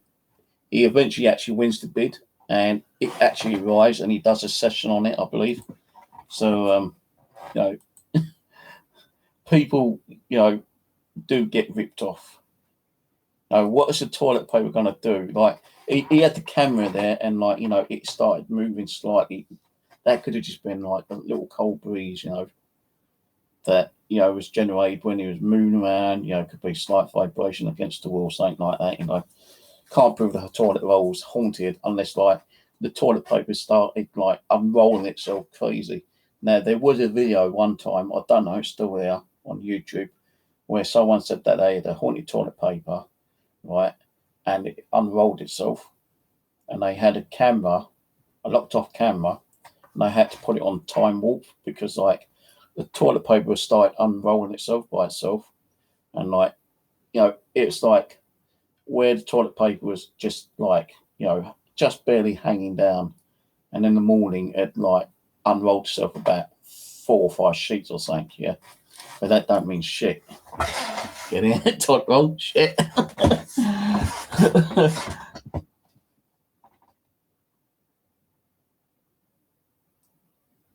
Oh, well done. You've got your eyesight back. Now you can see me. Now you're going to say, my God, Steve is an ugly git after all.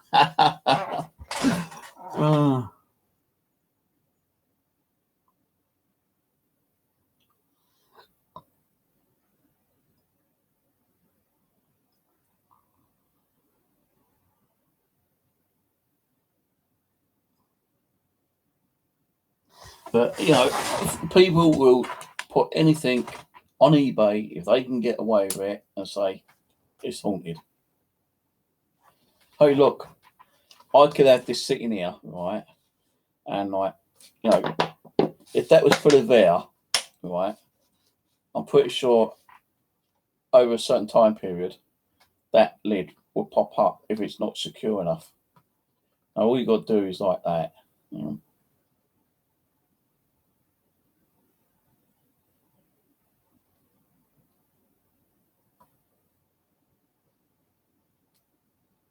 No, all I've got to do is edit that out if I was to manipulate anything, and it'll be going up, and you'll see that open up more. Does that mean it's haunted? No, it's just the way the fucking bottle's made, I suppose. I don't know, but come on, haunted toilet paper. What's a load of bollocks?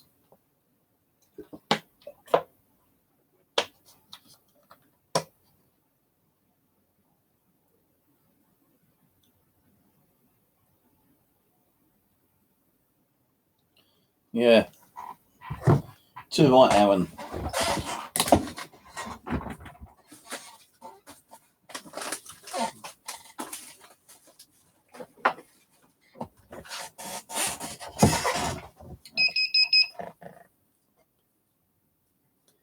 It's not dildo, it's a pinpointer. But if I had something metallic stuck under my finger here, right, which I haven't got, let me think.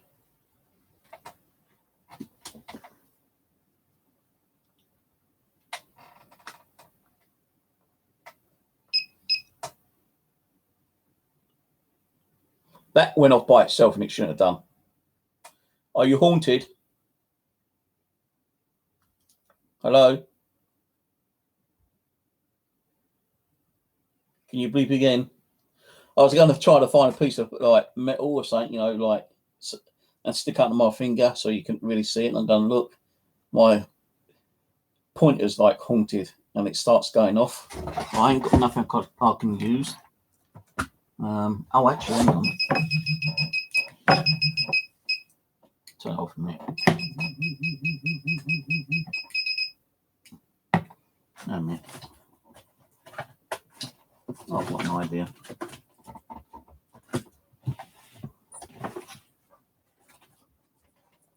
Nothing on that one.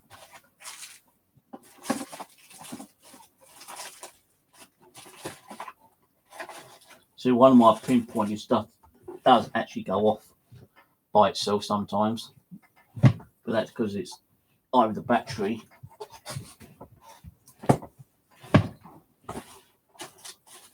this fucking thing there.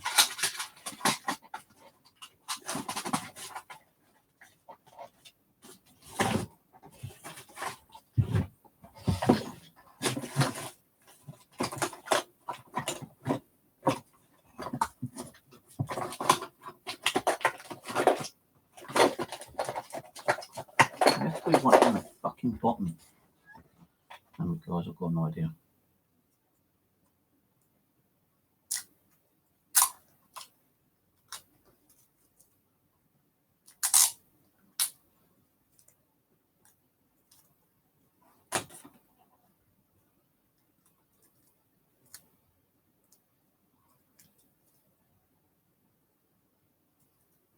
So like, you know, I could turn around right.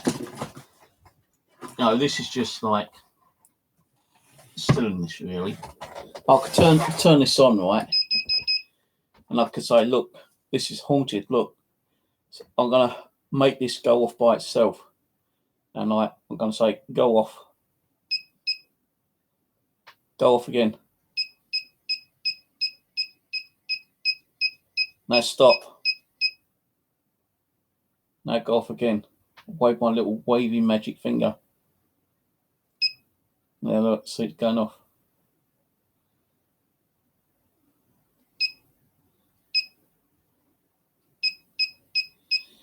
Look, it's haunted. And maybe I should put this on eBay. My haunted K-Moon pinpointer is haunted. It go off when I ask you to go off just by waving my magic finger. Okay, K-Moon pinpointer, go off now. I demand you. Do it again. Thank you. Now again. Okay, are you giving up now? Can you do it one more time? Now, how am I doing it? So I've got a fucking little battery stuck to my finger. And people can do that kind of shit. Like, all they've got to do is get a fucking magnet. You know, like, I don't know if that would happen with the K2 meter. Sure, I've got to turn it off.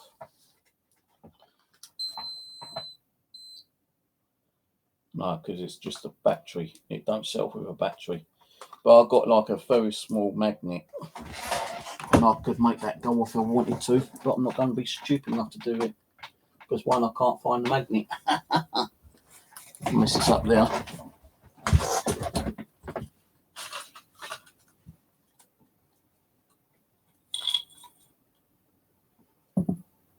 No, don't know what happened to it. And fuck, am I going to look for one now?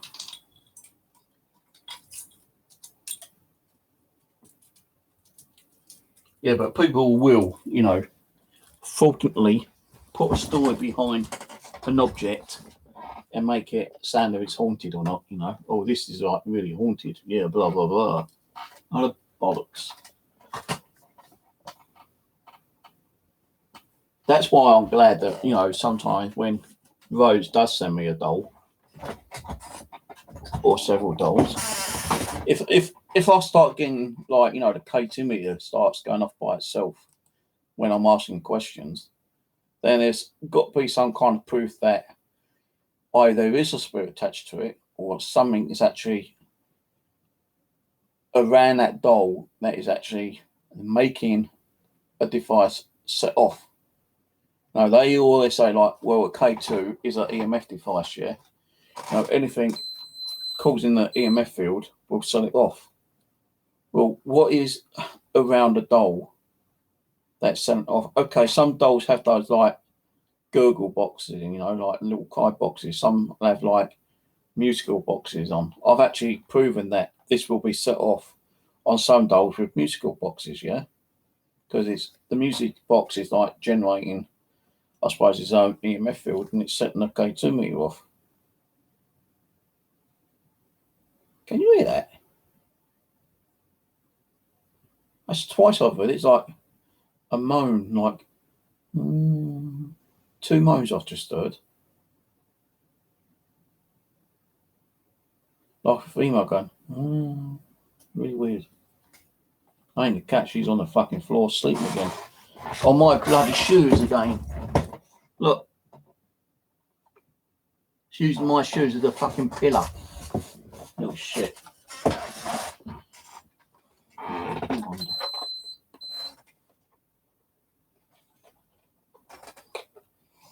See, none of the coins on the musket balls or the ring I found is anything spiritually active.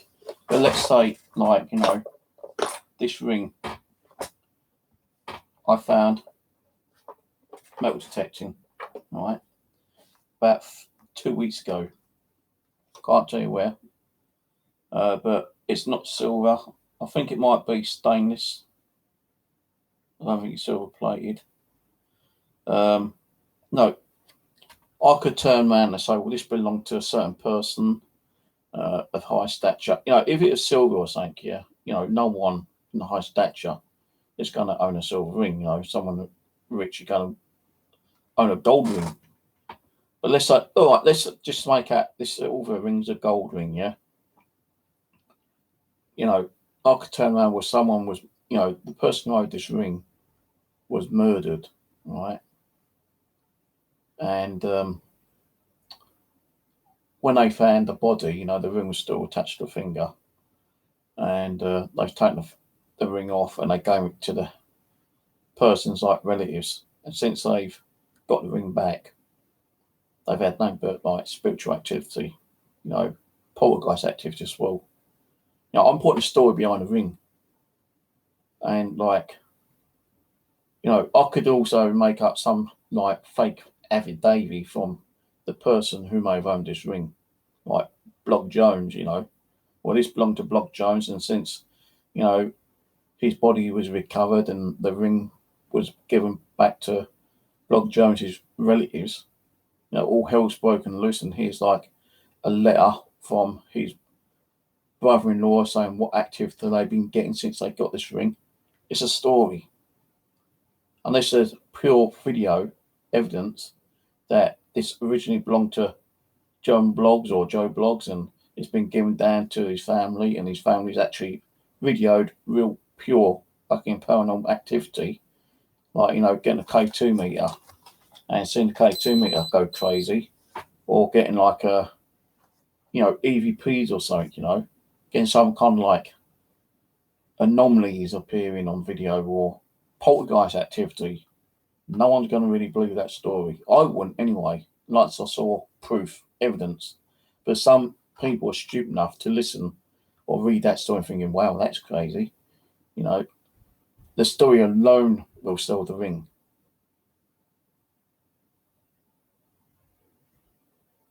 So if people can go around and buy dolls for like $5, $10 and put a story behind it, you know, not saying that doll or any object that they might have may not have some kind of spirit attached to it.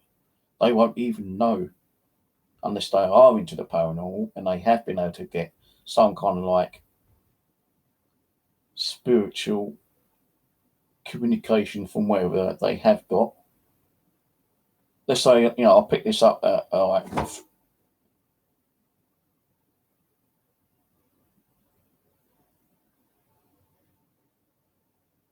okay, that was weird. Did you hear that?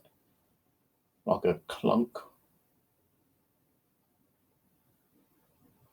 But let's say, like, you know, I've got this from a thrift store, and, you know, the person said, like, oh, like, since they had that ring, you know, I don't. Have you got a story about it? Well, it come from us from a certain person, like, you know, and like since we've had it, you know, we believe it's been maybe a part of like some of the weird things happening in here, and you're kind of like, oh, right, okay.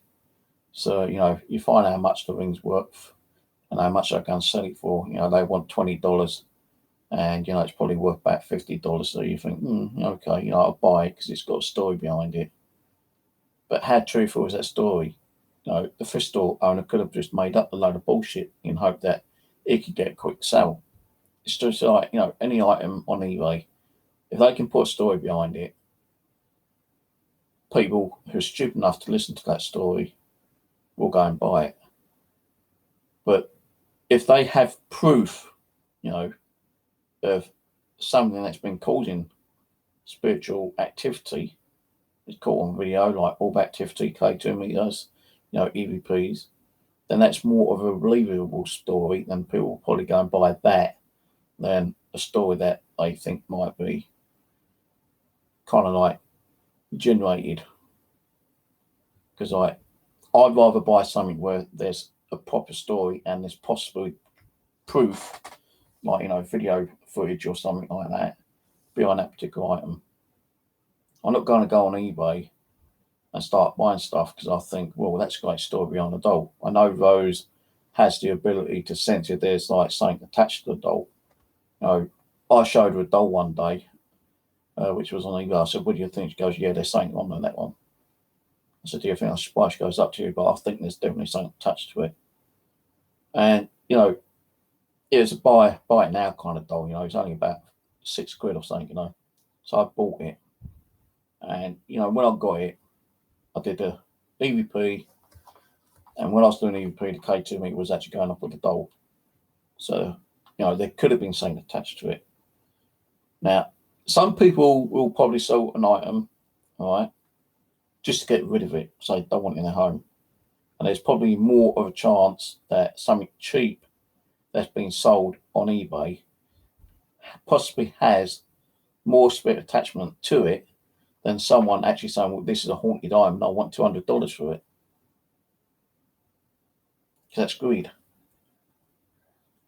And I said to Rose at one time, and I think I said it to a couple of other people, I don't think it's right for anyone to sell something haunted to another person who don't know what they're doing. Well, we're all learning. Well, yeah, we all learn, but, why sell something like a ring where it's giving hell to a living family and they want it out and they're going to give it to someone else, sell it to someone else where they might have that same living hell in their home as well. I'd rather throw it down the drain or like give it to someone in the paranormal who can deal with it than actually sell it to someone who don't know anything about it and only just get into the paranormal. It just don't make sense sometimes, people have said to me, like, Chris, Scotsman, he sent me his clock. He didn't ask for any money for it. He didn't even charge me the postage on it. He told me about the clock. He said, like, he's had a lot of shit going on. He thinks it's the clock. Would you like it, Steve? I said, yeah, send it here. We'll do like a little investigation on it, kind of thing. And he told me, some of the stuff what's going on. I even sensed there's, some of the stuff that may have been going on. And he kind of went, well, how do you know that,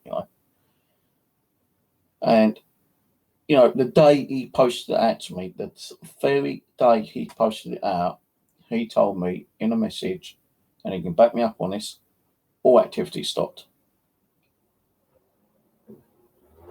in his house. When I got it, I felt there was a strong energy to it. Yeah, one of the weirdest, strongest energies that I've ever felt on like an item. And I decided that I'd do some. I tried getting the clock working, wouldn't work. I left it on the bed for about half hour, 3/4 an hour after messing around with it. Still wasn't working, so I thought, fuck it. They say made me want to like do a little bit of research on it. So I looked at the clock. It said Bennington on it. It said the maker. So I thought, well, let's do a little bit of research on it. As soon as I started researching, that clock started ticking. The very moment I went on Google and did Bennington, that clock started ticking. And it ticked constantly for a week, then stopped. Now, was that spiritual? Possibly.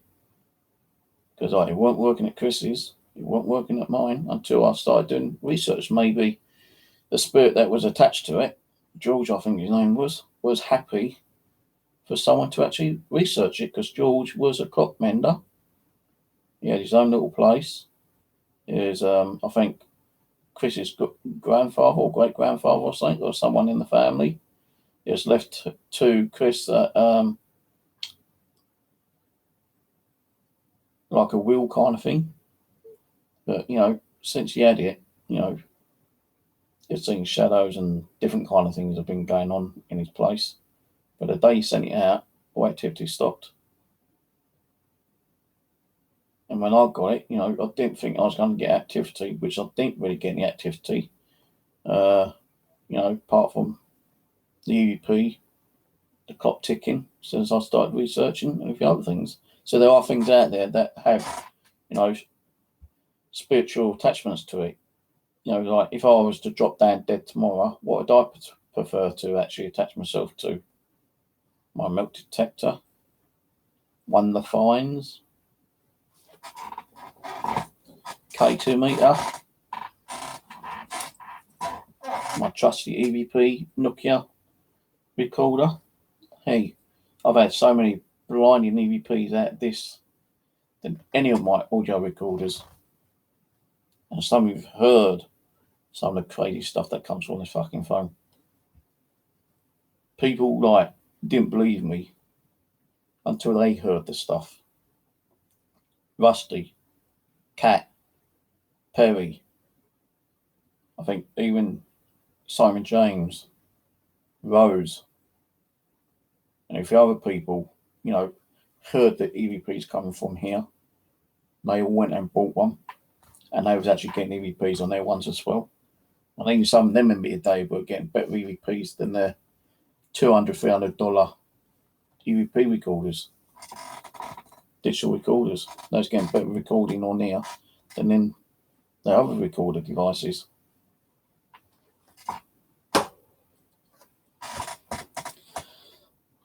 So, work it out. It's not hard maths, is it? If someone wants to manipulate someone and make you think an item's haunted to make money out of it, they'll do it. No, because I was told, I think it's by Rose and a couple of other people, yeah, if an item was haunted in their place, they wouldn't stick a price up for $200, $300 or whatever, yeah. They'd stick it up on eBay and put a set price like $10, $15. And by the eBay rules and regulations, they can't say the item's haunted. They can say weird things have been going on, since I've had this object, and I need to get it out of my house. And whoever takes it on, has to be sensible and understand that, they might get that kind of strange, eerie kind of things that's been going on in my house, kind of thing. And someone's going to get, want to get rid of it quickly. And the only way they're going to get rid of it quickly without making tons of money is by either putting it on eBay, because they know that there are people out there who could probably deal with that kind of stuff, or they pass it on to someone like a group nearby, paranormal group, or they might pass it on to a collector. Hey, they might get to the fucking priest or bishop and ask them to get rid of it.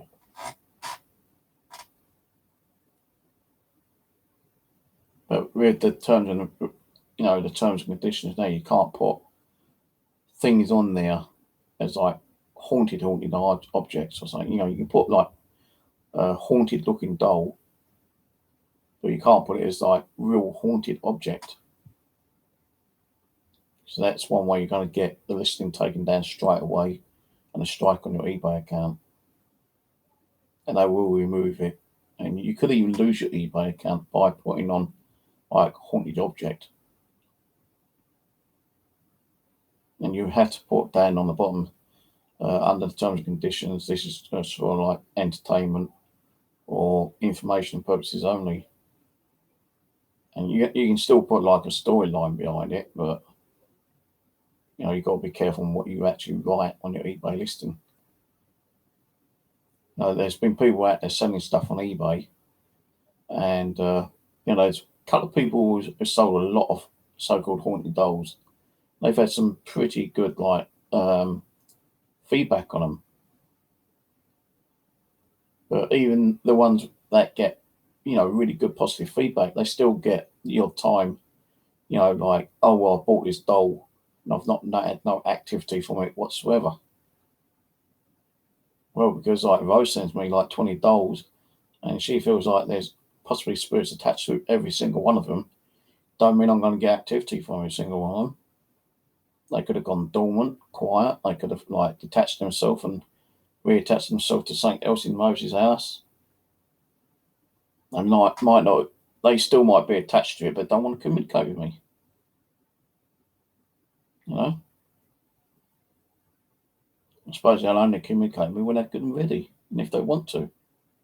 If I feel like I'm the right person to talk to.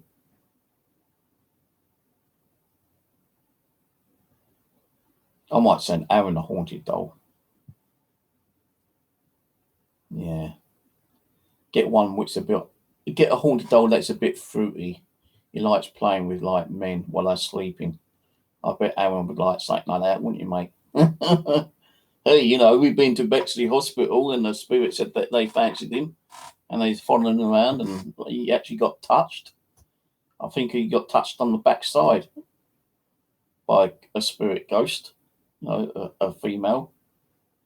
And it led us to a female grave. And Aaron can back me up on that.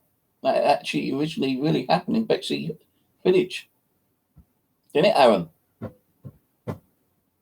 Yes, it did, Aaron. Don't need to be kind of embarrassed that a spirit touched your ass, mate. He's going, no, not me. No. If he does, and he's lying because he's on fucking video. Why is is anyone talking? Because I ain't getting nothing on text.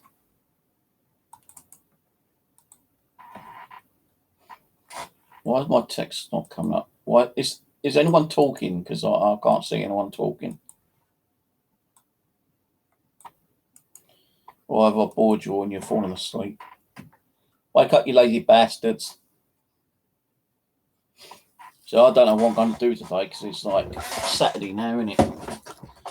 And it's going to be hot and sunny. And a lot of people are going to be out. All right, catch you later, Leslie. Enjoy your sleep.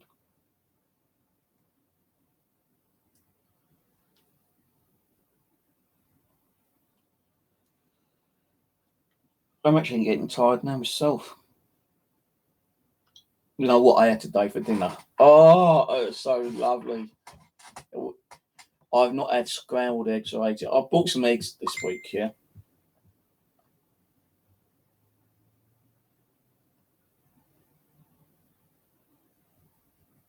Oh, hang on a minute. Hold on. I've got an email from Jen T.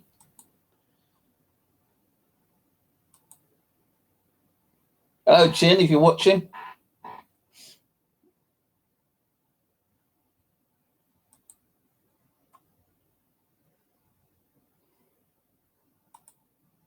Hang on. What's going on here? Right, okay, so I'm pretty sure it'd be okay for me to read this. Right. So, you know, she sent me a doll and all I could send was like some crystals and like a little cross and I can't remember what else I put in there, but you know, 3 or 4 little items, yeah. And this is what she sent me, right, just now. She goes, Steve, I've just got all the goodies from you. Oh my God, thank you so much. I love it, all of it. The bracelet is so fun. I love the colours and the cross. Holy cow, you're very talented. I'm going to find a nice vintage glass dish to display the beautiful stones. Thank you again. Hope your dolls are giving you some evidence. Well, I've not done the dolls yet, to be honest with you. If not, well, maybe they will be a vessel for a spirit. Who knows? Hope to see you soon when your live stream.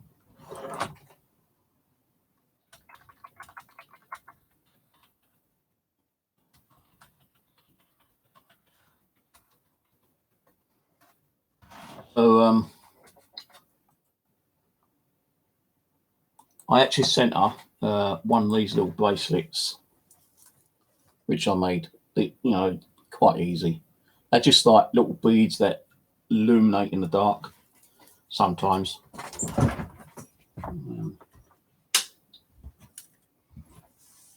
don't know if you can see it actually, to be honest with you. It's not dark enough. Yeah, some of them actually do illuminate. The yellow ones illuminate more. Yeah, more yellow. And some of the pinky orange ones illuminate. She said that, it's fun to have one of these, and I've got two I'm going to be putting out on a little competition, possibly next week, with one of those little watches again.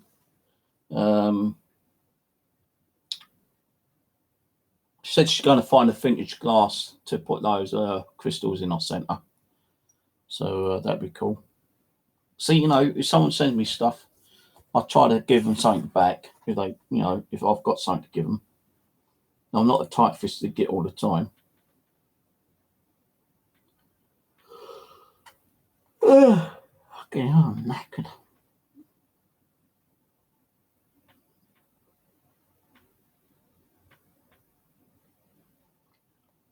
I'm surprised they got there that quick, actually, because I thought it would have taken up to 4 weeks, but it's only been just over a week.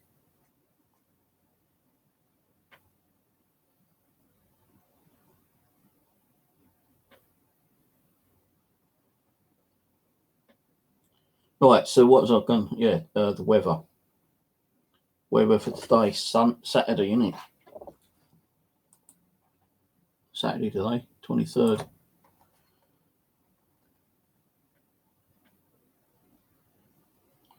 Sunny intervals and breezy. And that's all the way through the day. And the problem is, being Saturday, a lot of the public places is going to be kind of like busy with people, like going out, taking their dogs for a walk, taking their kids to the parks, going to the woods, having a little bit of walk around, a little bit of fun, entertainment, enjoyment. So it's going to kind of like limit me to where I can go.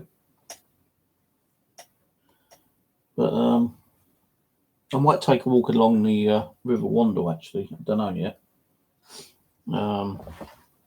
I'll do a little video. Stick on my other channel. I might even put it up on there as well. I don't know yet. But I'll probably do like a little walkabout.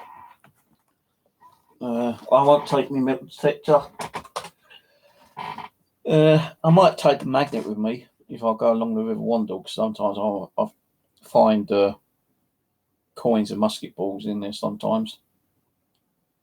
Now, musket balls originally were made of lead, but in the mid-16th century, they started making it with iron, because lead started getting a bit kind of scarce.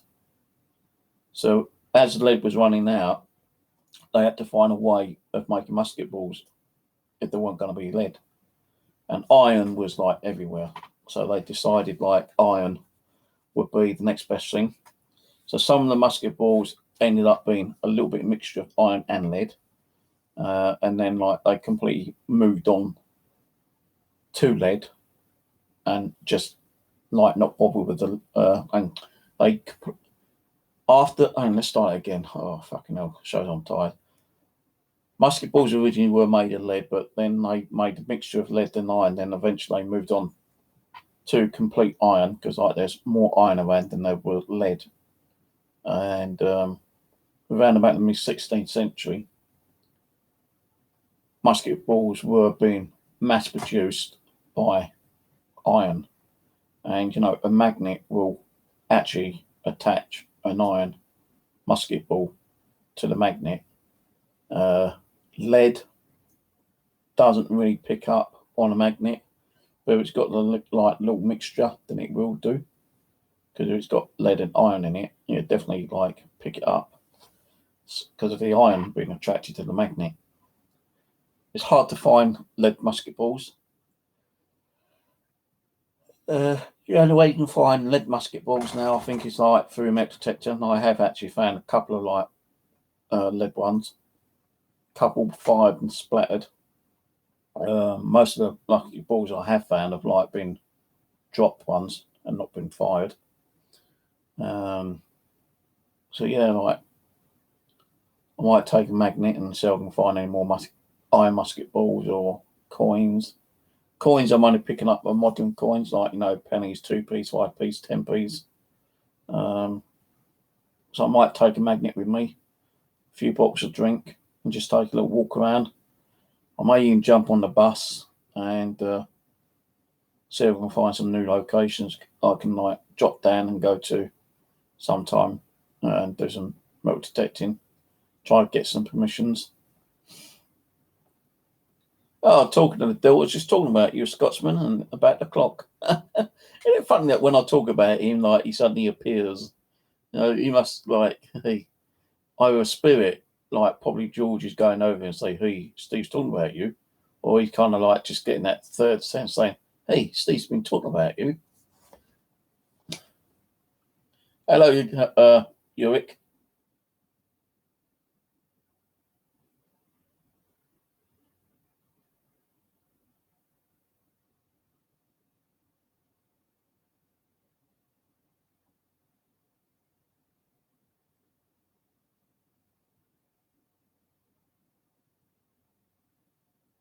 Yeah, I ain't seen that one actually, Ulrich, to be honest with you. I know some guy got arrested for not reporting his fines.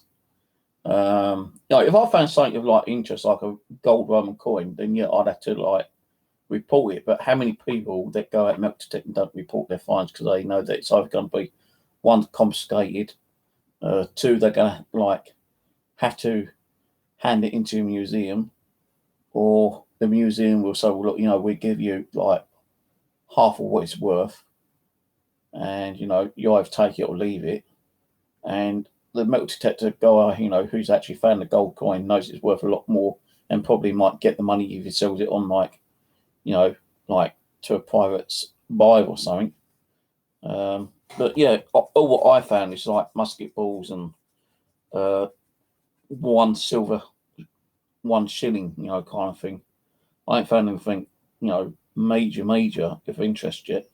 But if I did find anything, on one of my permissions, then yeah, I've got to take note of where I found it, try to get the coordinates on the GPS.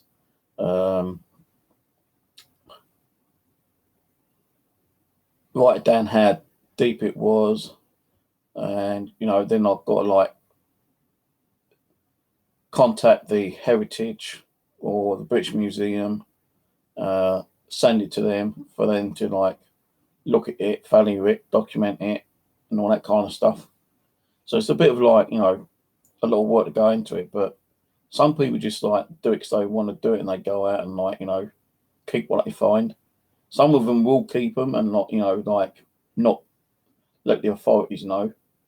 I think what the guy who recently got arrested was he didn't report on what he found, which he should have done, and someone probably gassed him up, kind of thing. And yeah, I don't know if he was facing imprisonment, but they said stealing the inheritance of the people or whatever. But there are a lot of people out there who are honest and they send it to the Heritage and the British Museum or wherever it is, and once they've actually reported it and they've had it documented, they get the option to either getting that coin back or asking if they can have the coin and put it in a British in the British Museum, or sell it to the British Museum and get like half of the value or whatever it is.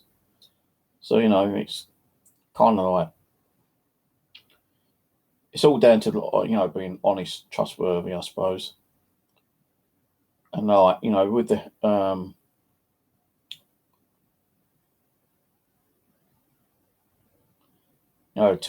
I ain't seen the one about Hadrian's Wall, to be honest with you.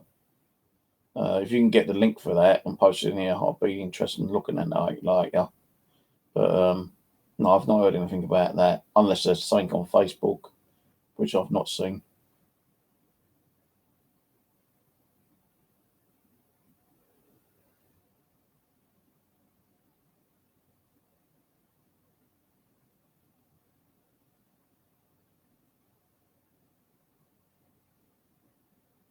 Yeah, well, they're not allowed to sell it public.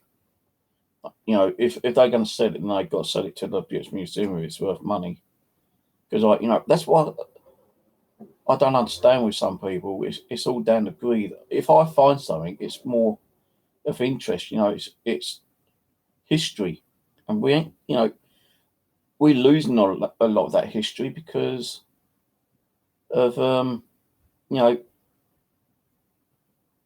land being bought up and these business people coming along and fucking putting multi-story car parks and businesses up and everything's being lost underneath the ground, which can't be found, and it's only going to get rotted away anyway over time. I found coins which, recent coins, modern coins, pennies, which have been so rusty and crusted up. If they were there another year, probably 2 years, there wouldn't be nothing left of it. And it's good for people going out metal detecting and finding some of these relics and being honest enough and like reporting them. But you got people out there who don't give a shit really. They just go out to like find something and try to make a fast buck. But some people are actually doing it where they're actually like trying to find something of history value and adding it to their own collection, I suppose. Like if they found a gold coin and they sent it over to like the museum and the museum like documented it and said, right, you because there's been stories where the museum said, right, we'll buy it off you for this much and we'll put it in their museum and show it to the public, or you can have the coin back, but you're not allowed to sell it privately. If you want to sell it, then you've got to, come back to us and we'll buy it off you at the same amount as we say now, like it's 10, 20, 30% or whatever. Now, some people probably like be dishonest and like, oh, I found like a hoard of gold coins, and like I know I'm only going to get like 10% of the value if I hand it over to like, the museum. So what do? They try to sell it, on the black market or like to someone private, and hope they can get away with it, or they might just like melt it down, scrap value, and then make a little gold bar out of it and go and sell it to like the fucking jewelry shop or something.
So that's why I don't understand Scotchmen, I'm reading through the chat. Now, if you're going to be honest enough and like, you know, hand it over to, you know, the proper authorities and get a percentage of it, at least you made something out of it, yeah. Or yeah, you could turn around and say, well, that coin's been in my family for 200 years. You know, they can't prove that it hasn't. It's just like, you know, you're telling a porcupine, I suppose. Maybe it has been in the family for 200 years and it's been documented, you know, through solicitors, like it's gone through wills and stuff like that. And there's your proof. They can't do shit about it then. But like, you know, with stuff that is ancient, you know, you're talking about Stone Asian, possibly like early Norman Vikings, you know, whatever. And like you're finding like those swords and shields and axes, which are, you know, in not bad condition and it's worth a lot of money, then like I suppose they would have to go to the museum and like, you know, I'm pretty sure those kind of stuff, you know, the museum would keep, you know, they just say, well, you can't have this percentage for what it's worth, but you know, you're not getting it back kind of thing. And that's a chance you take, you know, kind of thing, unless you decide, you know, I actually got some coins, right? And I'm being honest with you. I've been watching a group of guys in America and they keep going on about copper coins. Every copper coin they find has been like so complete crap. They can't even see the face or the date or anything like that on it, yeah. Now, I've got some copper coins here and I thought, oh, I'll send them some of my ones over, which I found and which I've had for a while anyway. And, no, I've had copper coins here before you fucking started melt detecting. That's one of the reasons why I thought I'd start melt detecting again. So I can't find any other coins apart from the ones I've had. And I sent them an email. I said, look, you know, I want to send you some coins. And he actually sent me one back and he said, well, I don't trade. You know, I keep whatever I find. I don't trade.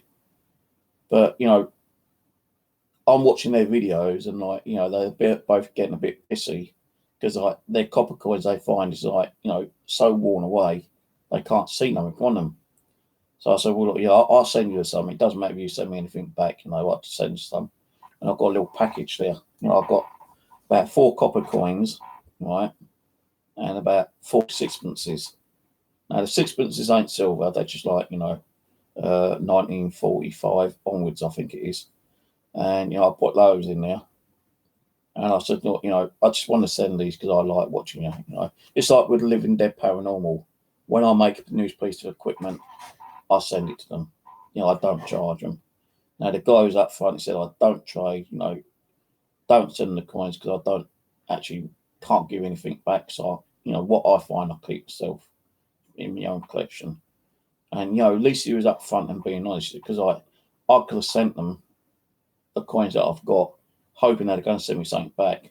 And, you know, I could say, well, I thought you're going to send me something back. And I ain't going to send nothing back because he said that he ain't going to because he keeps everything. But I'm okay with that. I've got like 2 ship 1 penny coins, 2 George V coins, penny ones, 2 threepences, and about 4 sixpences. And I put them all in a little bag and I've got them all ready to go out in the post on Monday. And I said, look, you don't have to send me anything. If you get any stickers that you get, you know, just send me a sticker. That's okay. You know, but still send me your address. He sent me his address and it's all ready to go out Monday. No, I'm not in it for like, you know, making money or, you know, because I did say if you ever like get a spare Indian head or a buffalo coin, I'd be interested in that. And he goes, well, I've got them, but, you know, they're in my own collection. But there are people out there who will swap with you. You know, it's not selling, it's swapping. And like, I don't sell any of my stuff. You know, it's all here, you know, in bags or in jars or in like plastic containers. You know, I've got a plastic container, 2 in the kitchen actually, one full of like coins, which are all modern day coins, all rusty and, you know, crusty and stuff like that. I'm still trying to find a way to get that off. And then there's another box which have got like melt detecting finds, which is just like mainly iron stuff, you know, nothing value whatsoever. And like the only way they're going to start getting a bit concerned, you know, like, you know, the museum and the heritage is if you're like finding stuff which is really is valuable. You know, you can't even put a price on some of it. Then they will start getting a bit, you know, pissy and like start sending people around with a warrant and like searching your property. And if they find out that you've got something and you've not reported it, then yeah, you can end up probably in prison, I suppose, because it is like class as theft. You're taking stuff away from the public. But when it's like a little musket ball or, you know, modern coins or coins from like the 18th, 19th century, that's not theft because like there's fucking shitloads around still, you know. People have got so many. They're selling like, you know, coins on eBay for like £1 and it's 100, 200-year-old coin. You know, because like there was so many made of them. You are going to find them, and people have collected them and collected them over the time, had their own little collection. They've died, and a family member's gone through their belongings and found like a box full of like 1,000 like old pennies or something, and like, you know, unless there's one there which is like been misstamped or it's got like a certain code on it, like a D mark or an F mark or whatever, like a hallmark, or if it's gold or silver, then, you know, and it's worth money, and it's like fucking 400 years old or something, then I don't know.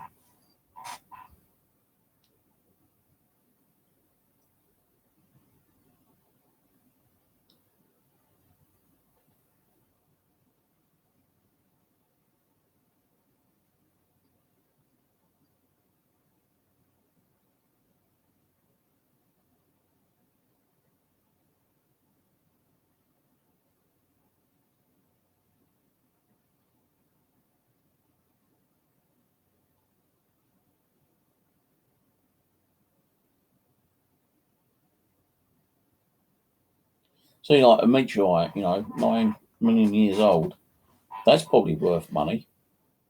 But who does it belong to? The public? You know, and depending on the value, I suppose, like if it's a very, very rare item and you know, the library or the museum wants it, then they got the, I suppose, power, you know, behind the government saying, well, like, you know, you shouldn't have that. You know, it's like archaeology. You know, it's something very, very rare, which, you know, the public needs to know about. You know, it can't be left in one person's hand. And, you know, we think it's only right by law that we should have it in our museum. And, you know, so you won't be out of pocket. You know, we'll offer you like £1,000 or something like that. I don't know. You know, I'm still learning about, you know, the laws of like metal detecting and stuff like that. But they're not going to worry about, you know, the odd few George coins, you know, like sixpences, shillings, you know, you know, even if it's silver, you know, there's shitloads of silver coins out there, especially sixpences and shillings and, you know, stuff like that. Unless it's like something more than 300 years old, then that's where you've got to start doing it the proper way and legally. You know, you need to go out and say, well, this is like, you know, 300 years old, you know, I need to let the museum know, you know, the heritage, you know as well, you know, and all that kind of stuff. And if they think it needs to be in the museum, then fair enough. If they kind of give me a percentage of the value, then fair enough. If not, then you got a legal fight on your hands, I suppose. You know, if I found like a hoard of coins, then like, you know, yeah, I'm gonna have to like hand them in. I ain't gonna end up going in fucking prison. You know, if like the last haul they said that was like worth about 5 million, the Saxon haul, I think it was, and the finder actually got like 2 million, and I think he gave half of that to the farmer. So they both came out like with money in their pocket. Because if the farmer had turned around and said, no, you can't have permission on my farmland, the guy who was metal detecting it and found it wouldn't have never found it, and the farmer would have known anyway. None of them would have found out. It's only because the farmer said, yeah, go for it. And the detector, the guy who was metal detecting, found it. And it's one of the biggest hauls in the UK that was found. I think it's like 4,000 pieces, or between 2,000 and 4,000 pieces of like Saxon gold, silver, and brooches and daggers and stuff like that. I don't know exactly what was in it, but it's supposed to have been about 4,000 items in total, including pottery and stuff. And it's valued well over 5 million, but they gave like just under half of the value to the actual guy who found it, and the guy had to give the farmer some because, if it weren't for the farmer, he wouldn't have found it in the first place. So, like, if I try to I'm still trying to get permission from that church, not far from me, yeah, because they've got some wasteland, and I have signed up to Archie, which is a metal detecting group with a great big database, 200,000 finds throughout the UK here, and that church, in the wasteland behind it, there had been found a Roman coin and some Roman pottery, and I think that actually got handling to the actual heritage and the museum. No, it wasn't worth much, just that the guy wanted it. He found it, he was happy, he took photos of it as proof, and he just gave it to the museum. He didn't ask for anything, I don't think, whatsoever. And it got recorded. When I found out, I thought, oh, I'll go with this if I can find them. It'd be nice to find a stamped Roman. But, even the stamped Romans ain't worth much, especially the lead ones. You might get like 10, 20 quid for it. I've seen Roman coins on eBay for about £5 each because they're coming up, everywhere now, especially on farmlands and stuff like that. But I ain't going to worry about, some of the Roman stuff. Unless it's like a fucking massive hoard, then yeah, but finding the odd one, then I ain't going to take much notice about it, really. Depending on the value, if it's like a very, very rare Roman coin that's only like so many was like stamped at that particular year, then yeah, they will take notes on it. But if there's like 10,000 like Roman stamped coins made in like December, like 1080 AD or something, then I don't think they worry about it so much. Not if there's still many laying around and people find them left, right, centre.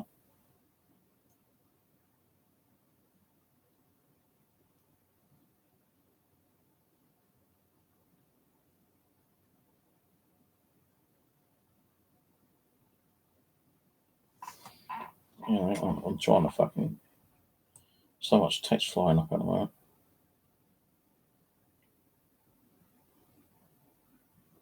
I found a coin in the washing machine. I find coins in the washing machine sometimes where it's come out of my pocket.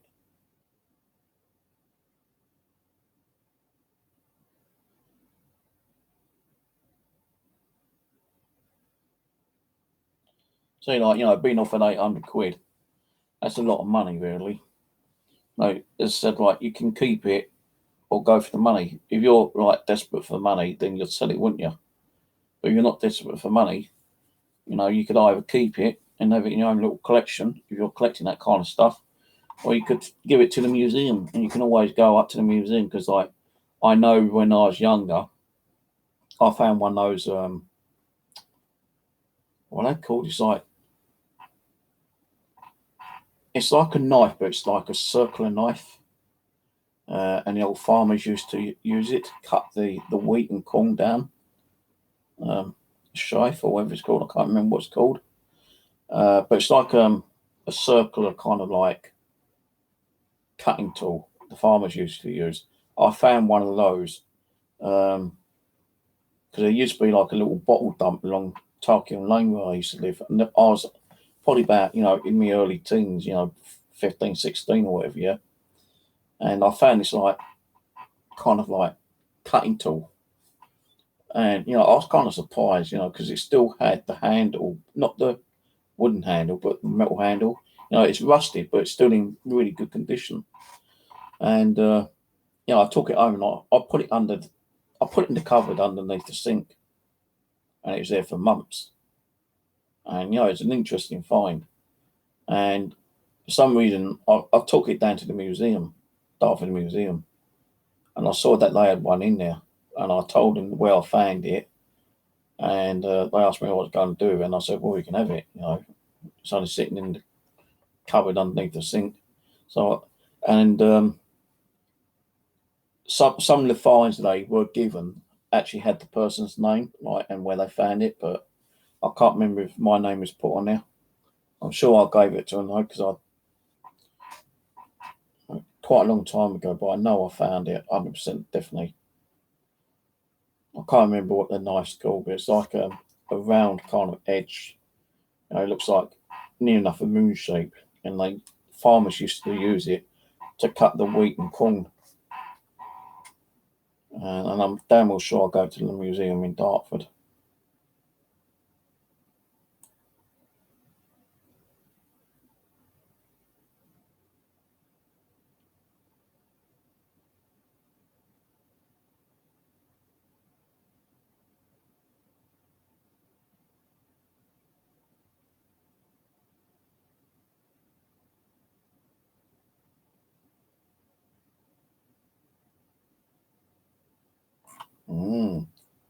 Maybe you should send it to me. I hope you're going back to get that brick for me soon. I want that brick. See, like, you know, someone turn around and say, "Oh, he's got a brick from the Prison World War." You know, that's like an artifact. Nah, there's fucking millions of bricks laying around over there. You know, there's even parts of brick walls what the Scotsman showed us on these videos. One brick ain't gonna go missing. Well, it will go missing because it'll come down here, but I ain't gonna worry about a brick that was possibly used in the building construction during the World War II, or in a prisoner of war camp.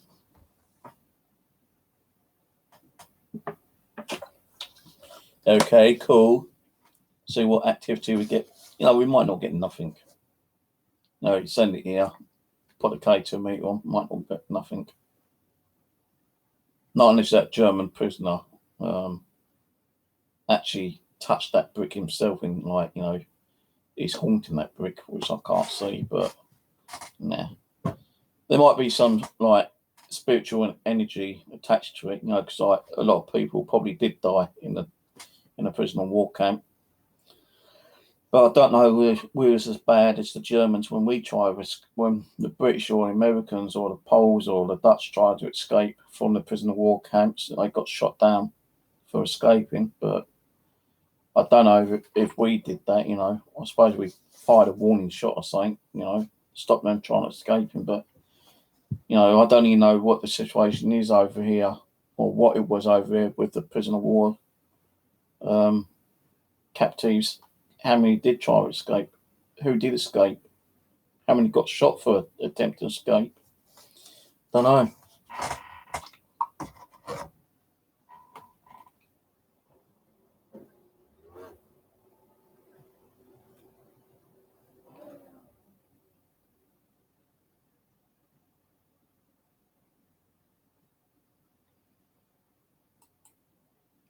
Well, I think everyone makes mistakes in war. I think more of the wars are like due to like political and spiritual, you know, like religious and land, you know, like land, religion. That's the main two. But anyway, guys, I'm gonna go. Good chatting. Christ, I didn't know it's going to be this long, this video, man. It's just more like, what was it? I can't remember. Where's everyone gone? And then it's moved on to, like, you know, spiritual stuff. And talking about fucking, like, finding stuff and, you know, heritage and people possibly going to prison because they're not fucking letting certain people know they find items when they're protecting. Well, anyway, I'm going to go, guys. I'm tired. I'm not sure if I probably will go, but I won't go and do any metal detecting. I doubt I'll even be doing too much today. Depends on what time I get up. I'll probably take my magnet with me and walk along the river, River Wandle, and see if I can find them, I think. Not taking the metal detector today. Fuck that. Need more batteries. My batteries are all fucking worn out nearly on one of them. No, I've got no money until Thursday to go out and get some more batteries or do some more shopping. Barely just got enough food in the cupboard until Thursday. I ain't got no juices to make up some bottles of juice fluids to take with me. All I can take with me is water and water and more water. Still. Anyway, good night everyone. You hope guys. I'm fucking like my voice is sore and I'm getting tired and yeah. Right, later guys. Take it easy. Good night. God bless. Bye.